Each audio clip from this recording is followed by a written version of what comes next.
ವಂದೇ ವಂದ್ಯಂ ವಿಧಿಭವಮಹೇಂದ್ರಾದಿವೃಂದಾರಕೇಂದ್ರೈಃ ವ್ಯಕ್ತಂ ವ್ಯಾಪ್ತಂ ಸ್ವಗುಣಗಣತೋ ದೇಶತಃ ಕಾಲತಶ್ಚ ಧೂತಾವದ್ಯಂ ಸುಖಚಿತಿಮಯೈರ್ಮಂಗಲೈರ್ಯುಕ್ತಮಂಗೈಃ ಸಾನಾಥ್ಯನ್ನೋ ವಿದಧದಧಿಕಂ ಬ್ರಹ್ಮನಾರಾಯಣಾಖ್ಯಂ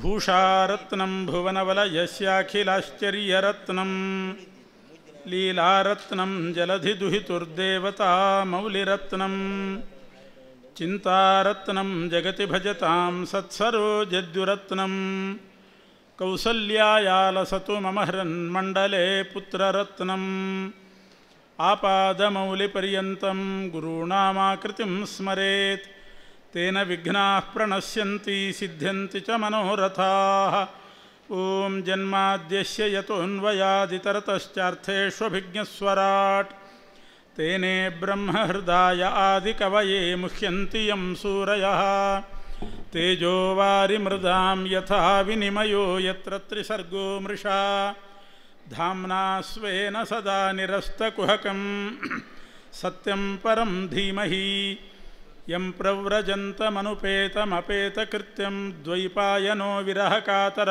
ಆಜುಹಾವ ಪುತ್ರೇತಿ ತನ್ಮಯತಯಾ ತರವೋಪಿ ನೇದುಃ ತಂ ಸರ್ವಭೂತಹೃದಯಂ ಮುನಿಮಾನತೋಸ್ಮಿ ಸೃಷ್ಟಿಸ್ಥಿತ್ಯಪ್ಯಯೇಹ ನಿಯತಿದೃಶಿತಮೋ ಬಂಧಮೋಕ್ಷಾಶ್ಚ ಯಸ್ಮಾತ್ ಅಸ್ಯ ಶ್ರೀಬ್ರಹ್ಮರುದ್ರಪ್ರಭೃತಿ ಸುರನರದ್ವೀಷಶತ್ರುತ್ಮಕಸ್ಯ ವಿಷ್ಣೋರ್ವ್ಯಸ್ತಾಃ ಸಮಸ್ತಾಃ ಸಕಲಗುಣನಿಧಿಃ ಸರ್ವದೋಷವ್ಯಪೇತಃ ಪೂರ್ಣಾನಂದೋ ವ್ಯಯೋ ಯೋ ಗುರುರಪಿ ಪರಮಶ್ಚಿಂತಯೇತಂ ಮಹಾಂತಂ. ಶ್ರೀ ಹರಿವಾಯುಗುರುಗಳನ್ನು ಭಕ್ತಿಪೂರ್ವಕವಾಗಿ ನಮಸ್ಕರಿಸಿ ಗುರುಗಳಾದ ಶ್ರೀಪಾದರ ಚರಣಾರವಿಂದಕ್ಕೆ ವಂದಿಸಿ ಭಾಗವತದ ಪ್ರವಚನವನ್ನು ಮುಂದುವರಿಸ್ತಾ ಇದ್ದೇವೆ. ಶುಕ ಮಹರ್ಷಿಗಳು ಸೂರ್ಯವಂಶ ಮತ್ತು ಚಂದ್ರವಂಶದ ರಾಜರ್ಷಿಗಳ ಚರಿತ್ರೆಯನ್ನು ಹೇಳಲಿಕ್ಕೆ ಪ್ರಾರಂಭಿಸಿದ್ದಾರೆ. ಸೂರ್ಯವಂಶದಲ್ಲಿ ಅನೇಕ ಮಹಾನುಭಾವರು ರಾಜರ್ಷಿಗಳು ಪರಮಾತ್ಮನ ಅನುಗ್ರಹ ಪಾತ್ರರು ಆಗಿ ಹೋಗಿದ್ದಾರೆ. ಅವರ ಚರಿತ್ರೆ ಇವತ್ತಿನ ಸಮಾಜಕ್ಕೆ ನಮಗೆ ಅತ್ಯಂತ ಮಾರ್ಗದರ್ಶಕವಾಗಿದೆ. ಅವರು ಯಾವ ರೀತಿ ಬಾಳಿದರು, ಏನು ಆದರ್ಶವನ್ನು ನಮಗೆ ತೋರಿಸಿದರು ಅನ್ನೋದನ್ನು ನಾವು ಅರ್ಥ ಮಾಡ್ಕೋಬೇಕು. ಭಗವಂತನ ಮಕ್ಕಳು ಚತುರ್ಮುಖ ಬ್ರಹ್ಮದೇವರು, ಬ್ರಹ್ಮದೇವರ ಮಕ್ಕಳು ಮರೀಚ ಋಷಿಗಳು, ಮರೀಚ ಋಷಿಗಳ ಮಕ್ಕಳೇ ಕಶ್ಯಪರು, ಕಶ್ಯಪರ ಮಗ ವಿವಸ್ವಂತ, ವಿವಸ್ವಂತನ ಮಗ ವೈವಸ್ವತಮನು, ಆತನಿಗೆ ಶ್ರಾದ್ದದೇವ ಅಂತ ಹೆಸರು ವೈವಸ್ವತಮನು. ಆ ವೈವಸ್ವತಮನುವಿನ ಮಗನೇ ಶರ್ಯಾತಿ. ಶರ್ಯಾತಿರ್ಮಾನವೋ ರಾಜ ಬ್ರಹ್ಮಿಷ್ಠ ಸ ಬಭೂವ ಅಂತ ಅವನ ಮಹಿಮೆ ಹೇಳಿದ್ದಾರೆ. ರಾಜನಾಗಿದ್ದರೂ ಕೂಡ ಚೆನ್ನಾಗಿ ವೇದ ಮಂತ್ರಗಳನ್ನು ಬಲ್ಲವನಾಗಿದ್ದ, ವೇದ ತತ್ವವನ್ನು ಚೆನ್ನಾಗಿ ತಿಳ್ಕೊಂಡಿದ್ದ ಶರ್ಯಾತಿ ರಾಜ. ಅಂಥ ಶರ್ಯಾತಿಯ ಮಗಳೇ ಸುಕನ್ಯಾ. ಒಬ್ಬ ಹೆಣ್ಣು ಮಗಳ ಚರಿತ್ರೆಯನ್ನು ಶುಕಾಚಾರ್ಯರು ಉಲ್ಲೇಖ ಮಾಡ್ತಾರೆ. ಒಮ್ಮೆ ಸುಕನ್ಯೆ ತನ್ನ ತಂದೆ ಜೊತೆಗೆ ಕಾಡಿಗೆ ಬಂದಾಗ ಅಲ್ಲಿ ಇಲ್ಲಿ ಆಟ ಆಡ್ತಾ ಇರುವಾಗ ಒಂದು ಹುತ್ತ ನೋಡ್ತಾಳೆ. ಎತ್ತರದ ಹುತ್ತ, ಹುತ್ತದಲ್ಲಿ ಎರಡು ತೂತುಗಳು, ಎರಡು ರಂಧ್ರಗಳು. ಅವಳಿಗೆ ಕುತೂಹಲ ಬಂದು ಆ ರಂಧ್ರದಲ್ಲಿ ಏನಿದೆ ಅಂತ ಎಣಿಕಿದಾಗ ಬೆಳಕು ಕಾಣಿಸ್ತಂತೆ. ಹುತ್ತದಲ್ಲಿ ಎರಡು ತೂತುಗಳು, ಅದರಲ್ಲಿ ಬೆಳಕು. ಇನ್ನೂ ಕುತೂಹಲ ಉಂಟಾಯಿತು. ಏನು ಬೆಳಕು ಪರೀಕ್ಷೆ ಮಾಡಬೇಕು ಅಂತ ಒಂದು ಉದ್ದದ ಮುಳ್ಳು ತಗೊಂಡು ಚುಚ್ಚುತ್ತಾಳೆ. ಚುಚ್ಚಿದ ಕೂಡಲೇ ಬೆಳಕು ಹೋಯಿತು, ರಕ್ತ ಬರಲಿಕ್ಕೆ ಪ್ರಾರಂಭ ಆಯಿತು. ಗಾಬರಿಯಾಗಿ ಮನೆಗೆ ಬಂದಳು. ಆದದ್ದೇನು ಅಂದರೆ, ಆ ಶರ್ಯಾತಿ ರಾಜನ ಅರಮನೆ ಹತ್ತಿರ ಅರಣ್ಯದಲ್ಲಿ ಚವನ ಅಂತ ಒಬ್ಬ ಋಷಿಗಳು ತಪಸ್ಸು ಮಾಡ್ತಾ ಇದ್ದರು.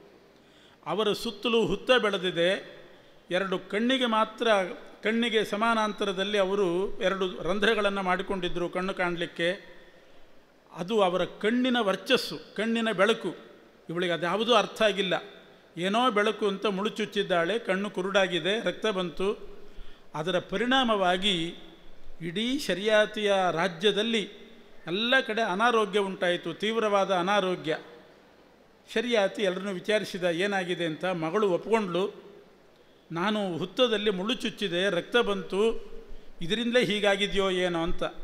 ಆಗ ಶರಿಯಾತಿಗೆ ಅರ್ಥ ಆಯಿತು, ಚವನ ಋಷಿಗಳ ಕಣ್ಣಿಗೆ ಮುಳ್ಳು ಚುಚ್ಚಿದ್ದಾಳೆ ಮಗಳು, ಅವರಲ್ಲಿ ಕ್ಷಮೆ ಯಾಚನೆ ಮಾಡೋಣ ಅಂತ ಬಂದು ಕ್ಷಮೆ ಬೇಡ್ತಾನೆ. ಆಗ ಚವನ ಋಷಿಗಳು ಹೇಳಿದರು, ಕಣ್ಣು ಕುರುಡಾಗಿದೆ, ನಾನಿನ್ನು ಹೇಗೆ ಬದುಕಬೇಕು, ನಿನ್ನ ಮಗಳನ್ನು ನನಗೆ ಮದುವೆ ಮಾಡಿಕೊಡು, ನಿನ್ನನ್ನು ಕ್ಷಮಿಸ್ತೇನೆ ಎಂದರು. ಅವರಿಗೇನು ಮದುವೆ ಚಾಪಲ ಅಲ್ಲ, ಇವಳನ್ನು ಮದುವೆ ಮಾಡಿಕೊಂಡ್ರೆ ಎಲ್ಲ ಕೆಲಸ ಮಾಡಿಕೊಂಡು ಹೋಗ್ತಾಳೆ, ಇಲ್ಲಿದ್ದರೆ ಕಣ್ಣು ಕುರುಡಾಗಿದೆ, ಏನು ಮಾಡಬೇಕು, ಯಾರಾದರೂ ಸಹಾಯಕ್ಕೆ ಬೇಕು. ಆದ್ದರಿಂದ ಸುಕನ್ಯೆಯನ್ನು ಮದುವೆ ಮಾಡಿಕೊಳ್ಳಿಕ್ಕೆ ಅಪೇಕ್ಷೆ ಪಟ್ಟರು. ರಾಜನೂ ಕೂಡ ಅವಳಿಗೂ ಮತ್ತು ರಾಜ್ಯಕ್ಕೂ ಕ್ಷೇಮ ಆಗಬೇಕು ಅಂತ ಮಗಳನ್ನು ಮದುವೆ ಮಾಡಿಕೊಟ್ಟ. ಆಗ ಚವನ ಋಷಿಗಳಿಗೆ 80 ವರ್ಷ, ಸುಕನ್ಯೆಗೆ 8 ವರ್ಷ. 8 ವರ್ಷದ ಕನ್ಯೆ ಹುಡುಗಿ 80 ವರ್ಷದ ಮುದುಕನನ್ನು ಮದುವೆ ಮಾಡಿಕೊಂಡ್ಳು, ತಾನು ಮಾಡಿದ ತಪ್ಪಿಗೆ. ಆದರೆ ಅವರ ಸೇವೆ ಮಾಡುವಾಗ ಒಂದು ಸ್ವಲ್ಪವೂ ಕೂಡ ಬೇಜಾರು ಮಾಡಿಕೊಳ್ಳಿಲ್ಲ. ಸುಕನ್ಯಾ ಚವನಂ ಪ್ರಾಪ್ಯ ಋಷಿಂ ಪರಮಕೋಪನಂ ಪ್ರೀಣಯಾಮಾಸ ಚಿತ್ತಜ್ಞ ಅಪ್ರಮತ್ತಾನುವೃತ್ತಿಭಿ. ಒಂದು ಸ್ವಲ್ಪವೂ ಪ್ರಮಾದ ಒಳಗಾಗದೆ ತುಂಬ ಚೆನ್ನಾಗಿ ಸೇವೆ ಮಾಡಿದ್ಲು. ಆ ಚವನ ಋಷಿಗಳೇ ಸೋತು ಹೋದರು, ಅವರೇ ಮನಸೋತರು. ಈ ಸಣ್ಣ ಹುಡುಗಿ ಎಷ್ಟು ಚೆನ್ನಾಗಿ ಸೇವೆ ಮಾಡ್ತಾಳೆ, ಎಷ್ಟು ಶ್ರದ್ಧೆಯಿಂದ ಮಾಡ್ತಾಳೆ, ಒಂದು ಸಲವೂ ಬೇಜಾರು ಮಾಡಿಕೊಳ್ಳಿಲ್ಲ ಅಂತ ಬಹಳ ಸಂತೋಷಪಟ್ಟು ಆ ಚವನ ಋಷಿಗಳೇ ಅಶ್ವಿನಿ ಕುಮಾರರನ್ನ ಬರಮಾಡಿಕೊಂಡು, ಇಡೀ ಜಗತ್ತಿನ ವೈದ್ಯರು, ದೇವಲೋಕದ ವೈದ್ಯರು ಅಶ್ವಿನಿ ಕುಮಾರರು, ಅವರನ್ನ ಬರಮಾಡಿಕೊಂಡು ಅವರು ತಾರುಣ್ಯವನ್ನು ಪಡೆದರು. 80 ವರ್ಷದ ಮುದುಕ ಚವನ ಋಷಿಗಳು ತರುಣರಾಗಿ ಪರಿವರ್ತನೆ ಹೊಂದಿದರು.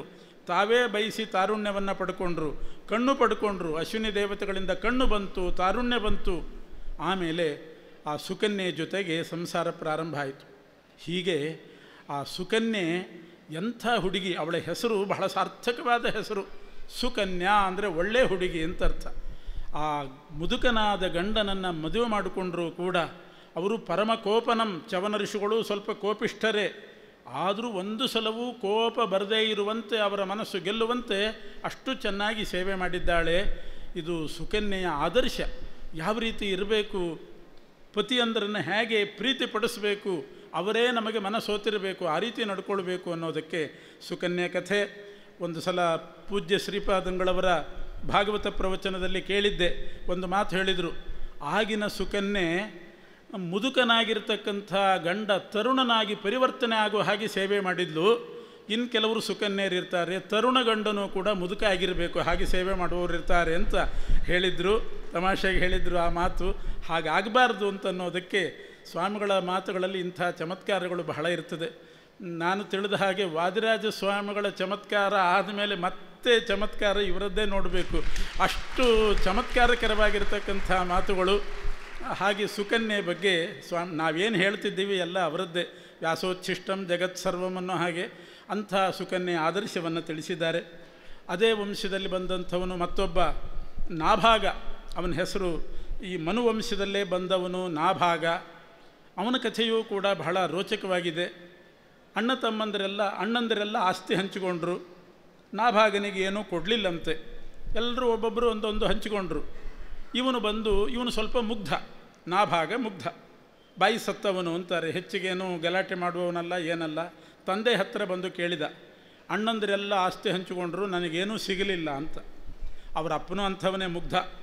ಆತನೂ ಹೇಳಿದ್ನಂತೆ, ಗಲಾಟೆ ಮಾಡಲಿಕ್ಕೆ ಹೋಗಬೇಡ, ಅವರೆಲ್ಲ ಹಂಚಿಕೊಳ್ಳಿ, ನಿನಗೆ ವಿದ್ಯೆ ಇದೆ, ಆಂಗಿರಸ ಗೋತ್ರದ ಋಷಿಗಳು ಒಂದು ಕಡೆ ಯಜ್ಞ ಮಾಡ್ತಿದ್ದಾರೆ, ಅಲ್ಲಿ ಯಜ್ಞಕ್ಕೆ ಹೋಗು, ಅವರಲ್ಲಿ ಏನಾದರೂ ಹೆಚ್ಚು ಕಡಿಮೆ ಆದರೆ ನೀನು ತಿದ್ದುಪಡಿ ಮಾಡು, ತಿದ್ದು ಅವರನ್ನು ಸರಿಯಾಗಿ ಮಂತ್ರ ಹೇಳು, ತಿದ್ದು ಅವ್ರು ಏನು ಕೊಡ್ತಾರೋ ಬದುಕು ಅನ್ನಂತೆ.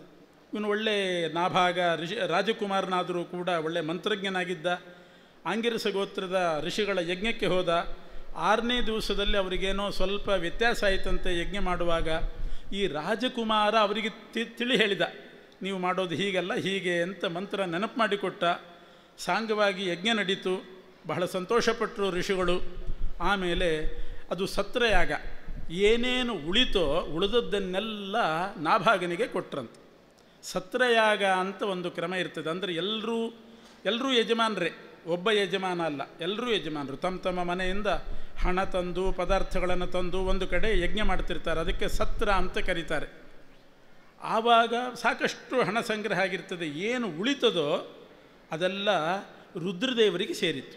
ಉಚ್ಛೇಷಣ ಭಾಗೋ ವೈ ರುದ್ರ ಅಂತ ಸತ್ರಯಾಗ ಮಾಡುವಾಗ ಉಳಿದದ್ದೆಲ್ಲ ಅವರಿಗೆ ಸೇರೋದು. ರುದ್ರದೇವರೇ ಸಾಧಾರಣ ಒಂದು ರೂಪದಿಂದ ಒಬ್ಬ ವ್ಯಕ್ತಿಯಾಗಿ ಬಂದರು. ನಾಭಾಗ ಆ ಋಷಿಗಳು ಕೊಟ್ಟದ್ದನ್ನೆಲ್ಲ ಗಂಟು ಮೂಟೆ ಕಟ್ಟಿ ತೊಗೊಂಡು ಹೋಗ್ತಾ ಇದ್ದ. ಆಗ ರುದ್ರದೇವರು ಬಂದು ಹೇಳಿದ್ರಂತೆ, ಇದೆಲ್ಲ ನಂದು, ಒಂದು ಮುಟ್ಟಬೇಡ ಅಂದರು. ನಾಭಾಗ ಹೇಳ್ತಾನೆ, ಈಗ ತಾನೇ ಋಷಿಗಳು ನನಗೆ ಕೊಟ್ಟರು, ನನಗೆ ಸೇರಿದ್ದು. ಅವರು ಕೊಟ್ಟದ್ದು ತಪ್ಪು, ನೀನು ತಗೊಳ್ಳೋದು ತಪ್ಪು ಅಂದರು ರುದ್ರದೇವರು. ಅವ್ರಿಗೆ ಕೊಡಲಿಕ್ಕೂ ಅಧಿಕಾರ ಇಲ್ಲ, ಯಾಕೆಂದರೆ ಇದು ನನಗೆ ಸೇರಿದ್ದು ಅಂದರು. ಇವರು ರುದ್ರದೇವರು ಅಂತ ಅವನಿಗೆ ಗೊತ್ತಿಲ್ಲ, ರೂಪಾಂತರದಿಂದ ಬಂದಿದ್ದಾರೆ. ಅವನು ಸ್ವಲ್ಪ ಯೋಚನೆ ಮಾಡುವಾಗ ಹೇಳಿದ್ರಂತೆ, ಮನೆಗೆ ಹೋಗಿ ನಿಮ್ಮ ಅಪ್ಪನ ಕೇಳು, ಅವರೇನು ಹೇಳ್ತಾರೆ ಹಾಗೆ ಮಾಡು ಅಂತ. ಅಲ್ಲೇ ಬಿಟ್ಟು ನಾಭಾಗ ಮನೆಗೆ ಬಂದ. ಅಪ್ಪನನ್ನು ಕೇಳಿದ.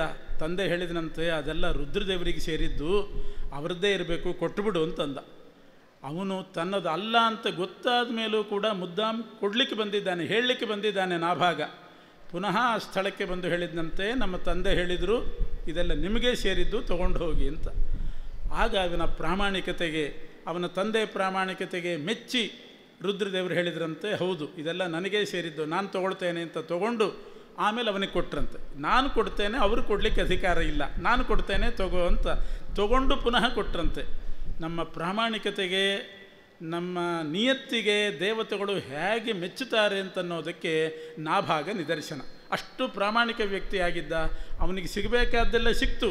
ರುದ್ರದೇವರು ಪರೀಕ್ಷೆ ಮಾಡಿದರು, ಇವನ ಪ್ರಾಮಾಣಿಕತೆಯನ್ನು ಪರೀಕ್ಷೆ ಮಾಡಿ ಕೊಟ್ಟರು. ಇದು ನಾಭಾಗನ ಚರಿತ್ರೆ. ನಾಭಾಗಾತ್ ಅಂಬರೀಷೋಭೂತ್. ನಾಭಾಗನ ಮಗನೇ ಅಂಬರೀಷ. ಅಂಬರೀಷನ ಚರಿತ್ರೆಯಲ್ಲಿ ಅಂಬರೀಷನ ಕಥೆ ಹೇಳ್ತಾರೆ. ಯಾವುದು?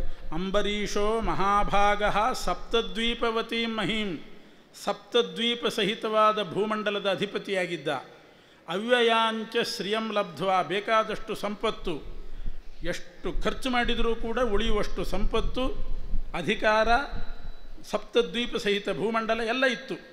ಆದರೂ ಅವನ ದಿನಚರಿ ಹೇಗಿತ್ತು ಅಂತಂದರೆ, ಸವೈ ಮನಃ ಕೃಷ್ಣ ಪದಾರವಿಂದಯೋ ವಚಾಂಸಿ ವೈಕುಂಠ ಗುಣಾನುವರ್ಣನೆ ಕರೌ ಹರೇರ್ಮಂದಿರ ಮಾರ್ಜನಾದಿಷು ಶ್ರುತಿಂ ಚಕಾರಾಚ್ಯುತ ಸತ್ಕಥೋದಯೇ. ಅಂಬರೀಷ ಪ್ರತಿನಿತ್ಯ ತನ್ನ ಊರಿನ ದೇವಾಲಯಕ್ಕೆ ಹೋಗಿ ತಾನು ಕಸಗುಡಿಸ್ತಾ ಇದ್ದಂತೆ.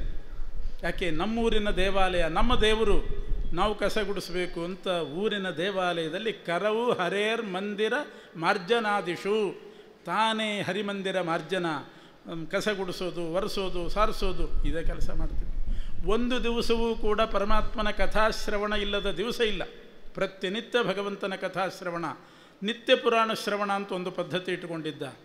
ಅನೇಕ ರಾಜರು ಹಾಗಿದ್ದರು. ಪೌರಾಣಿಕರನ್ನು ತಮ್ಮ ಆಸ್ಥಾನ ಪಂಡಿತರನ್ನಾಗಿಟ್ಟುಕೊಂಡು ನಿತ್ಯ ಪುರಾಣ ಕೇಳ್ತಾ ಇದ್ದರು. ಅಂಬರೀಷ ಮಹಾರಾಜ ಹಾಗಿದ್ದ. ಜೊತೆಗೆ ಅನೇಕ ವ್ರತ ನಿಯಮಗಳಲ್ಲಿ ಒಂದು ಏಕಾದಶಿ ವ್ರತ. ಏಕಾದಶಿ ದಿವಸ ಬಂತು ಕಾರ್ತಿಕ ಮಾಸದಲ್ಲಿ.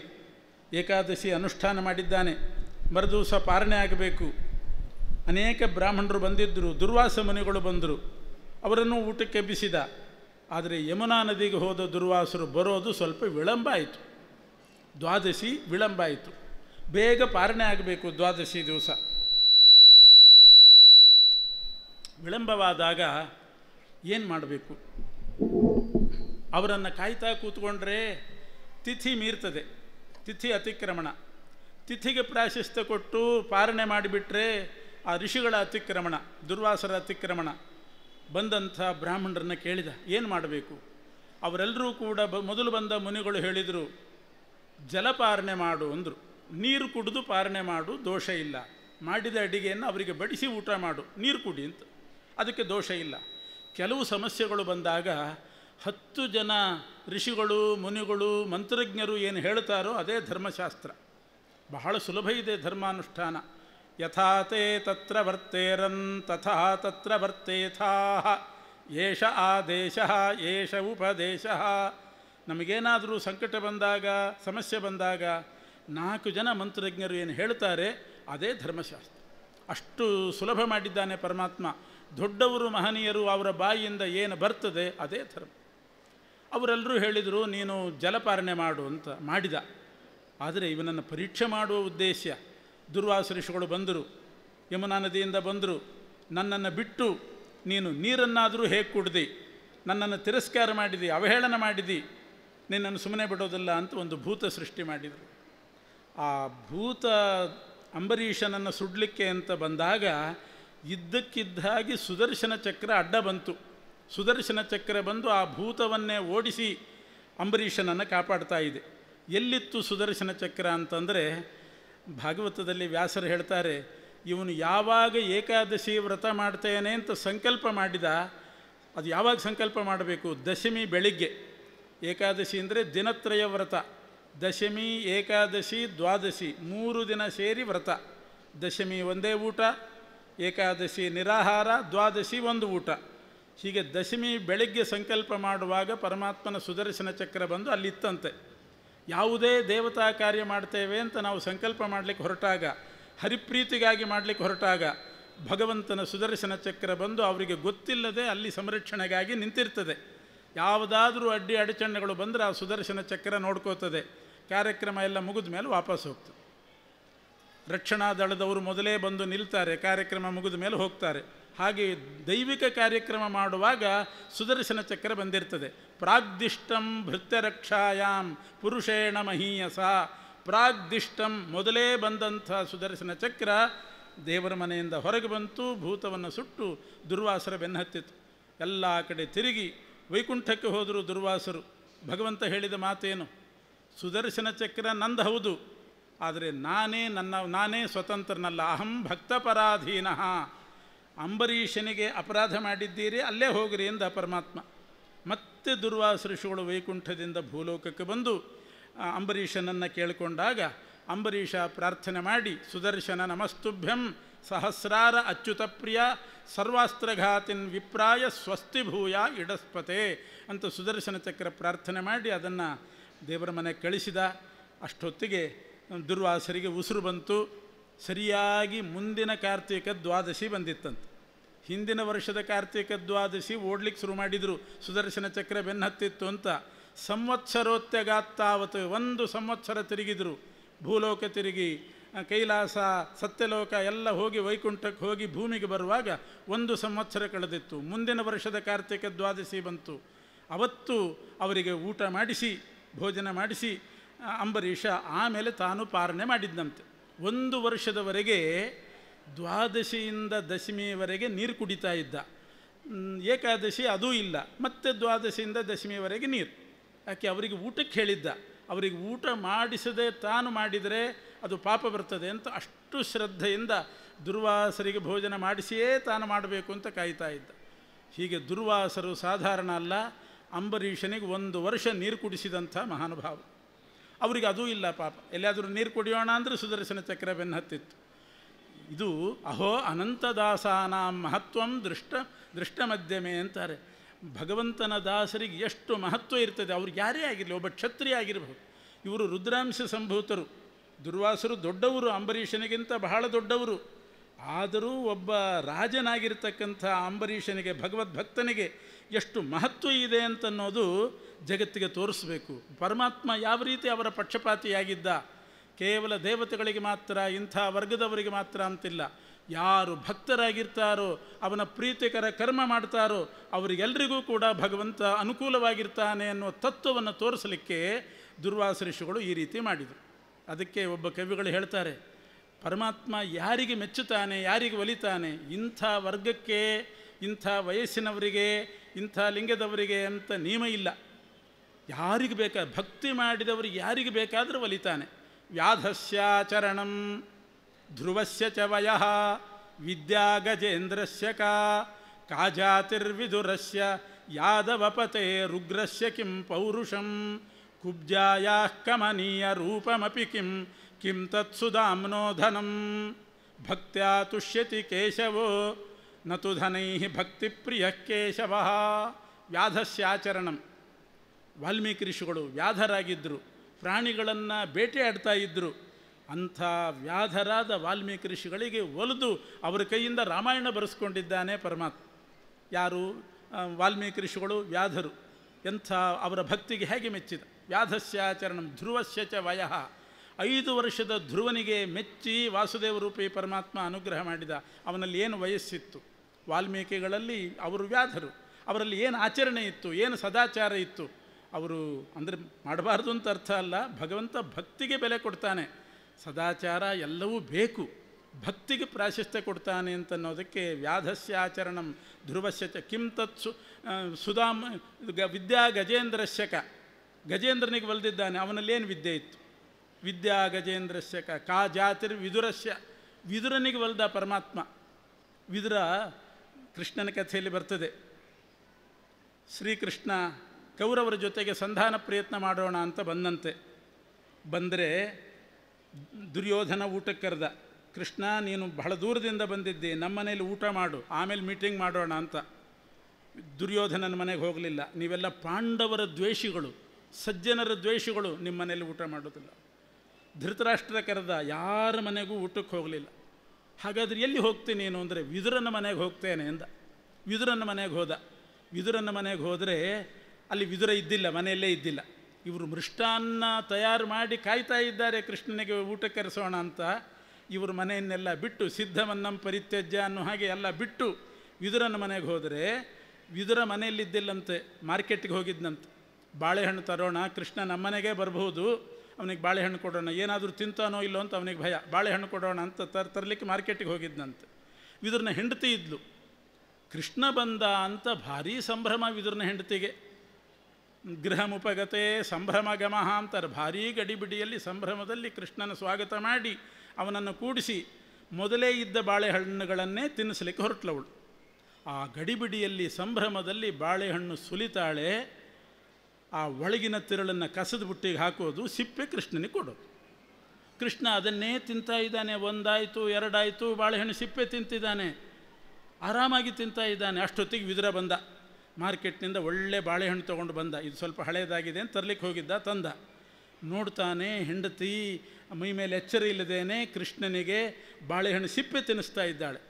ಬೈದ, ವಿದುರ ಬೈದ, ಮೈ ಮೇಲೆ ಎಚ್ಚರಿಕೆ ಇಲ್ಲ ನಿನಗೆ, ಯಾವಾಗಲೂ ಹೀಗೆ ಮಾಡ್ತೀನಿ, ನನಗೂ ಹೀಗೆ ಮಾಡ್ತೀನಿ, ಬಂದವ್ರಿಗೂ ಹೀಗೆ ಮಾಡ್ತೀನಿ ಅಂತ ಅದನ್ನು ಸೇರಿಸಿ ಬೈದು, ಆಮೇಲೆ ಅವಳನ್ನು ಕಳಿಸಿ ನಾನು ಕೊಡ್ತೇನೆ ಅಂತ ಕೂತ್ಕೊಂಡು ಬಾಳೆಹಣ್ಣು ಸುಲಿದು ಆ ಸಿಪ್ಪೆಯನ್ನು ಕಸದ ಬುಟ್ಟಿಗೆ ಹಾಕಿ ಒಳಗಿನ ತಿರುಳು ಕೊಟ್ಟನಂತೆ.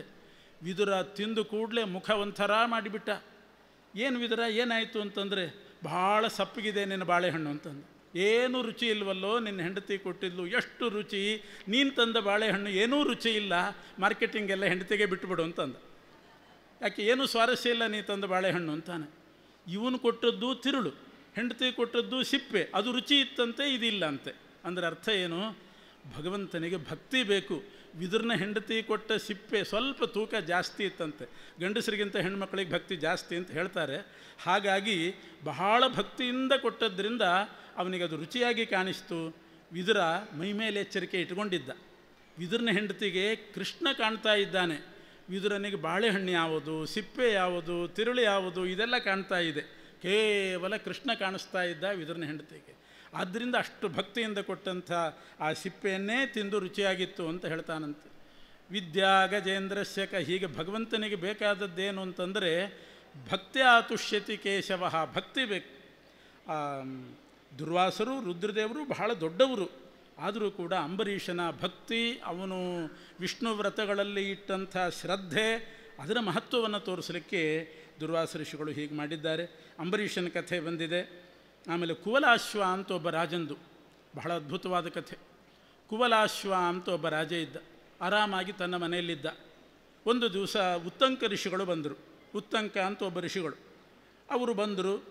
ಆಶ್ಚರ್ಯದಿಂದ ಕೇಳ್ತಾನೆ, ಏನು ಋಷಿಗಳೇ, ಏನು ಬಂದ್ರಿ ಅಂತ ಕೇಳಿದ. ಏನಾಗಬೇಕು, ಯಾಕೆ ಬಂದ್ರಿ? ಆಗ ಋಷಿಗಳು ಹೇಳಿದ್ರಂತೆ, ಯಾಕೆ ಬಂದಿ ಅಂತ ಕೇಳ್ತಾ ಇದೆಯಲ್ಲ, ನೀನು ನಮ್ಮ ಆಶ್ರಮಕ್ಕೆ ಬರಲಿಲ್ಲ, ಅದಕ್ಕೆ ನಾನು ನಿನ್ನ ಅರಮನೆಗೆ ಬಂದೆ ಅಂದರು. ನಾನ್ಯಾಕೆ ಬರಬೇಕು ನಿಮ್ಮ ಆಶ್ರಮಕ್ಕೆ ಅಂತಾನೆ. ನಾನ್ಯಾಕೆ ಬರಬೇಕು ಅಂದರೆ ಆಗ ಹೇಳಿದರು, ನೀನಿರೋದೇ ನಮ್ಮಂಥವ್ರ ಆಶ್ರಮಕ್ಕೆ ಬರಲಿಕ್ಕೆ ಅಂದರು. ನೀನು ರಾಜನಾದದ್ದು ಅರಮನೆಯಲ್ಲಿ ಸುಮ್ಮನೆ ಕೂತ್ಕೊಳ್ಳಿಕ್ಕೆ ಅಲ್ಲ.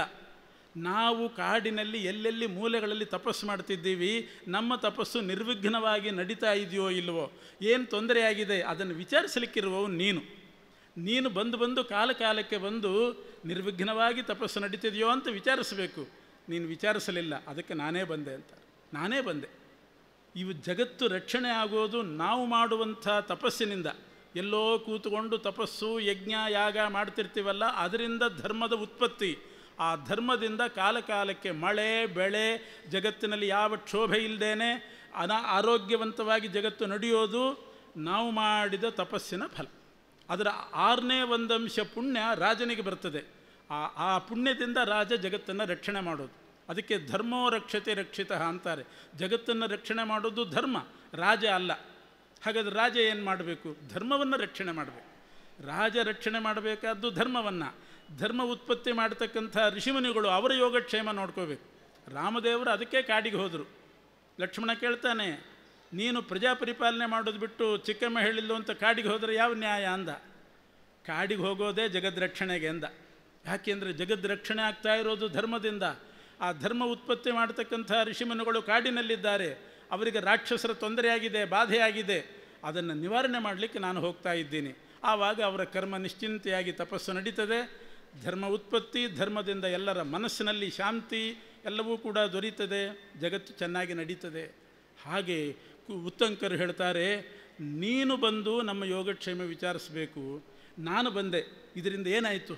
ನಾನೇ ನಿನ್ನ ರಾಜ್ಯದ ತನಕ ಬಂದದ್ರಿಂದ ಅಷ್ಟು ಹೊತ್ತಿನ ತಪಸ್ಸು ನಿಂತು ಹೋಯಿತು, ಯಜ್ಞಯಾಗಗಳು ನಿಂತು ಹೋಯಿತು. ಎಷ್ಟು ಕಷ್ಟ! ಇದನ್ನೆಲ್ಲ ನಿನಗೆ ಮಾಡಲಿಕ್ಕೆ ಆಗ್ತದ? ನೀನು ಬಂದು ವಿಚಾರಿಸಬೇಕು. ಬಹಳ ಒಳ್ಳೆಯ ಮಾತು ಹೇಳಿದ್ದಾರೆ. ಇವತ್ತು ದೇವಾಲಯ, ಧರ್ಮಗುರುಗಳು, ಅವರಿಂದ ಧರ್ಮ ಉತ್ಪತ್ತಿ, ಅದಕ್ಕೇನಾದರೂ ಅಡಚಣೆ ಬಂತು ಅಂತಂದರೆ, ಧರ್ಮ ಉತ್ಪತ್ತಿ ಕಡಿಮೆ ಆದಾಗ ಅಧರ್ಮ ಜಾಸ್ತಿಯಾಗಿ ಪ್ರಜೆಗಳ ನಾಶ ಆಗ್ತದೆ. ಆದ್ದರಿಂದ ರಾಜರಾದವರು ಇದರ ಅಭಿವೃದ್ಧಿಗೆ ಮೊದಲು ಬೆಲೆ ಕೊಡಬೇಕು. ಅದರಿಂದ ಕುವಲಾಶ್ವನ ಹತ್ರ ಉತ್ತಂಕರು ಬಂದು ಹೇಳಿದ್ದದೆ, ನಿನ್ನ ಕರ್ತವ್ಯ ನೀನು ಬಂದು ನಮ್ಮ ಆಶ್ರಮಕ್ಕೆ ವಿಚಾರಿಸಬೇಕಾಗಿತ್ತು, ವಿಚಾರಿಸಲಿಲ್ಲ, ನಾನೇ ಬಂದಿದ್ದೀನಿ. ಏನಾಗಿದೆ? ಧುಂಧು ಅಂತ ಒಬ್ಬ ಅಸುರ ಇದ್ದಾನೆ. ಅವನು ಭೂಮಿಯ ಕೆಳಗಡೆ ವರ್ಷಕ್ಕೆ 1 ಸಲ ಮೇಲೆ ಬರ್ತಾನೆ. ಧುಂಧು ಅಸುರ. ವಾಲುಕಾ ಸಮುದ್ರ ಅಂತ, ಉಸುಗಿನ ಸಮುದ್ರ, ಮರಳಿನ ಸಮುದ್ರ, ಅದರ ಕೆಳಗಡೆ ಇದ್ದಾನೆ. ವರ್ಷಕ್ಕೆ 1 ಸಲ ಮೇಲೆ ಬಂದು ಉಸಿರಾಡ್ತಾನೆ.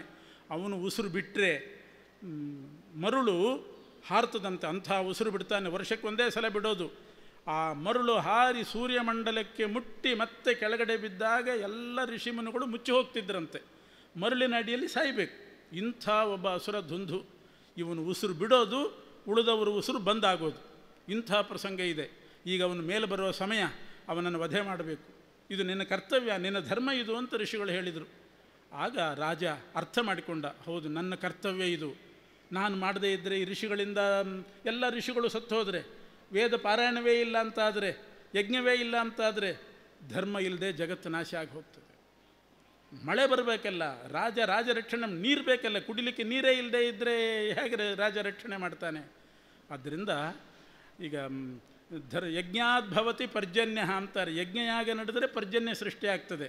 ಪರ್ಜನ್ಯ ಸೃಷ್ಟಿ ಮಾಡಲಿಕ್ಕೆ ಬೇರೆ ಮಾರ್ಗ ಇಲ್ಲ. ಬಟ್ಟೆ ತಯಾರು ಮಾಡೋ ಫ್ಯಾಕ್ಟ್ರಿ ಅಂತಿದ್ದಂಗೆ ಪರ್ಜನ್ಯ ತಯಾರು ಮಾಡೋ ಕ್ರಮ ಅಂತ ಒಂದಿಲ್ಲ. ಮೋಡ ಸೃಷ್ಟಿ ಆಗಬೇಕಾದ್ರೆ ಈ ವೇದ ಮಂತ್ರ ಯಜ್ಞಗಳಿಂದಲೇ ಆಗಬೇಕು. ಅದಕ್ಕಾಗಿ ಇವರು ಕುವಲಾಶ್ವ ರಾಜ 100 ಮಕ್ಕಳನ್ನು ಕರ್ಕೊಂಡು ಹೋದ. ಅವನಿಗೆ 100 ಜನ ಮಕ್ಕಳಿದ್ದರು. 100 ಮಕ್ಕಳನ್ನು ಕರ್ಕೊಂಡು ಧುಂಧುವಿನ ಹತ್ರ ಯುದ್ಧಕ್ಕೆ ಹೋದರೆ 3 ಜನ ಉಳಿದ್ರಂತೆ. ಅಷ್ಟು ಜನ ಬಲಿಯಾದರು. 3 ಮಂದಿ ಉಳಿದ್ರು. ಒಬ್ಬ ಸತ್ತ, ಇನ್ನೊಬ್ಬ ಸತ್ತ, ಆದರೂ ಯುದ್ಧ ಬಿಡಲಿಲ್ಲ. ಅಷ್ಟು ಪರಿಣಾಮ ಆಗಿತ್ತು ಉತ್ತಂಕರ ಮಾತು. ನನ್ನ ಕರ್ತವ್ಯ ಅಂತ ಹೊರಟು 3 ಜನ ಉಳಿಯೋ ತನಕ ಯುದ್ಧ ಮಾಡಿದ. ಕೊನೆಗೆ ಭಗವಂತನೇ ವಿಶೇಷ ರೂಪದಿಂದ ಕುವಲಾಶ್ವನಲ್ಲಿ ಆವಿಷ್ಟನಾದ. ಇವನಿಗೆ ಒಳ್ಳೆಯ ಶಕ್ತಿ ಬಂತು. ಆ ಧುಂಧುವನ್ನು ಕೊಲ್ತಾನೆ. ಧುಂಧುಮಾರ ಅಂತ ಪ್ರಸಿದ್ಧನಾದ. ಬಹಳ ರೋಚಕವಾದ ಕಥೆ ಉತ್ತಂಕ ಮತ್ತು ಕುವಲಾಶ್ವರ ಕಥೆ. ಕುವಲಾಶ್ವ ಹೇಗೆ ನಡ್ಕೊಂಡ ಅನ್ನೋದು ಬಂದಿದೆ. ಆಮೇಲೆ ಮಾಂಧಾತನ ಚರಿತ್ರೆ, ಸೌಭರಿ ಎನ್ನುವಂಥ ಋಷಿಗಳ ಚರಿತ್ರೆ ಹೇಳ್ತಾರೆ. ಸತ್ಯ ಹರಿಶ್ಚಂದ್ರ, ಇವ್ರದ್ದೆಲ್ಲ ಕಥೆಗಳು. ಬಾಹು ಅಂತ ಒಬ್ಬ ರಾಜ. ಹರಿಶ್ಚಂದ್ರ ಅವನು ಸತ್ಯಕ್ಕೆ ನಿಷ್ಠನಾದವನು. ಆದರೆ ಭಾಗವತದಲ್ಲಿ ಸ್ವಲ್ಪ ಅವನ ಕಥೆ ಬೇರೆ ಥರ ಇದೆ. ಅವನು ಸತ್ಯ ಹರಿಶ್ಚಂದ್ರ, ಸತ್ಯದ ನಿಷ್ಠೆ ಮಾರ್ಕಂಡೇಯ ಪುರಾಣದಲ್ಲಿದೆ. ಭಾಗವತದಲ್ಲಿರೋದೇನು ಅಂದರೆ, ಹರಿಶ್ಚಂದ್ರನಿಗೆ ಮಕ್ಕಳಿದ್ದಿಲ್ಲ. ನಾರದರ ಹತ್ರ ಹೋಗಿ ನಾನು ಸಂತತಿ ಪಡಿಬೇಕು, ಏನೋ ಪ್ರತಿಬಂಧಕ ಇದೆ, ಯಾವ ದೇವರನ್ನು ಶರಣು ಹೊಂದಲಿ ಅಂತ ಕೇಳ್ತಾನೆ. ನಾರದರು ಹೇಳಿದರು, ವರುಣದೇವರಿಗೆ ಶರಣಾಗು, ನಿನಗೆ ಸಂತತಿ ಆಗ್ತದೆ ಅಂತ. ವರುಣದೇವರ ಹತ್ರ ಹೋಗಿ ಹರಿಶ್ಚಂದ್ರ ಹರಕೆ ಹೊತ್ತ. ವರುಣದೇವರೇ, ನನಗೆ ಒಂದು ಗಂಡು ಮಗು ಆದರೆ ಆ ಗಂಡು ಮಗುವನ್ನೇ ಬಲಿ ಕೊಟ್ಟು ಯಾಗ ಮಾಡ್ತೇನೆ, ನನಗೊಂದು ಮಗು ಆಗಬೇಕು ಅಂತ ಕೇಳಿದ. ಎಂಥ ವಿಚಿತ್ರ ಹರಿಕೆ! ಒಂದು ಮಗು ಆದರೆ ಅದನ್ನೇ ಬಲಿ ಕೊಟ್ಟು ಯಾಗ ಮಾಡ್ತಾನಂತೆ. ವರುಣದೇವರು ತಥಾಸ್ತು ಅಂದರು. ಆಮೇಲೆ ಅವನಿಗೊಂದು ಗಂಡು ಮಗು ಹುಟ್ಟಿತು. ಗಂಡು ಮಗು ಹುಟ್ಟಿದ ಕೂಡಲೇ ವರುಣದೇವರು ಬಂದರು. ಗಂಡು ಮಗು ಹುಟ್ಟಿದೆಯಲ್ಲ, ಯಜ್ಞ ಮಾಡು ಅಂದರು.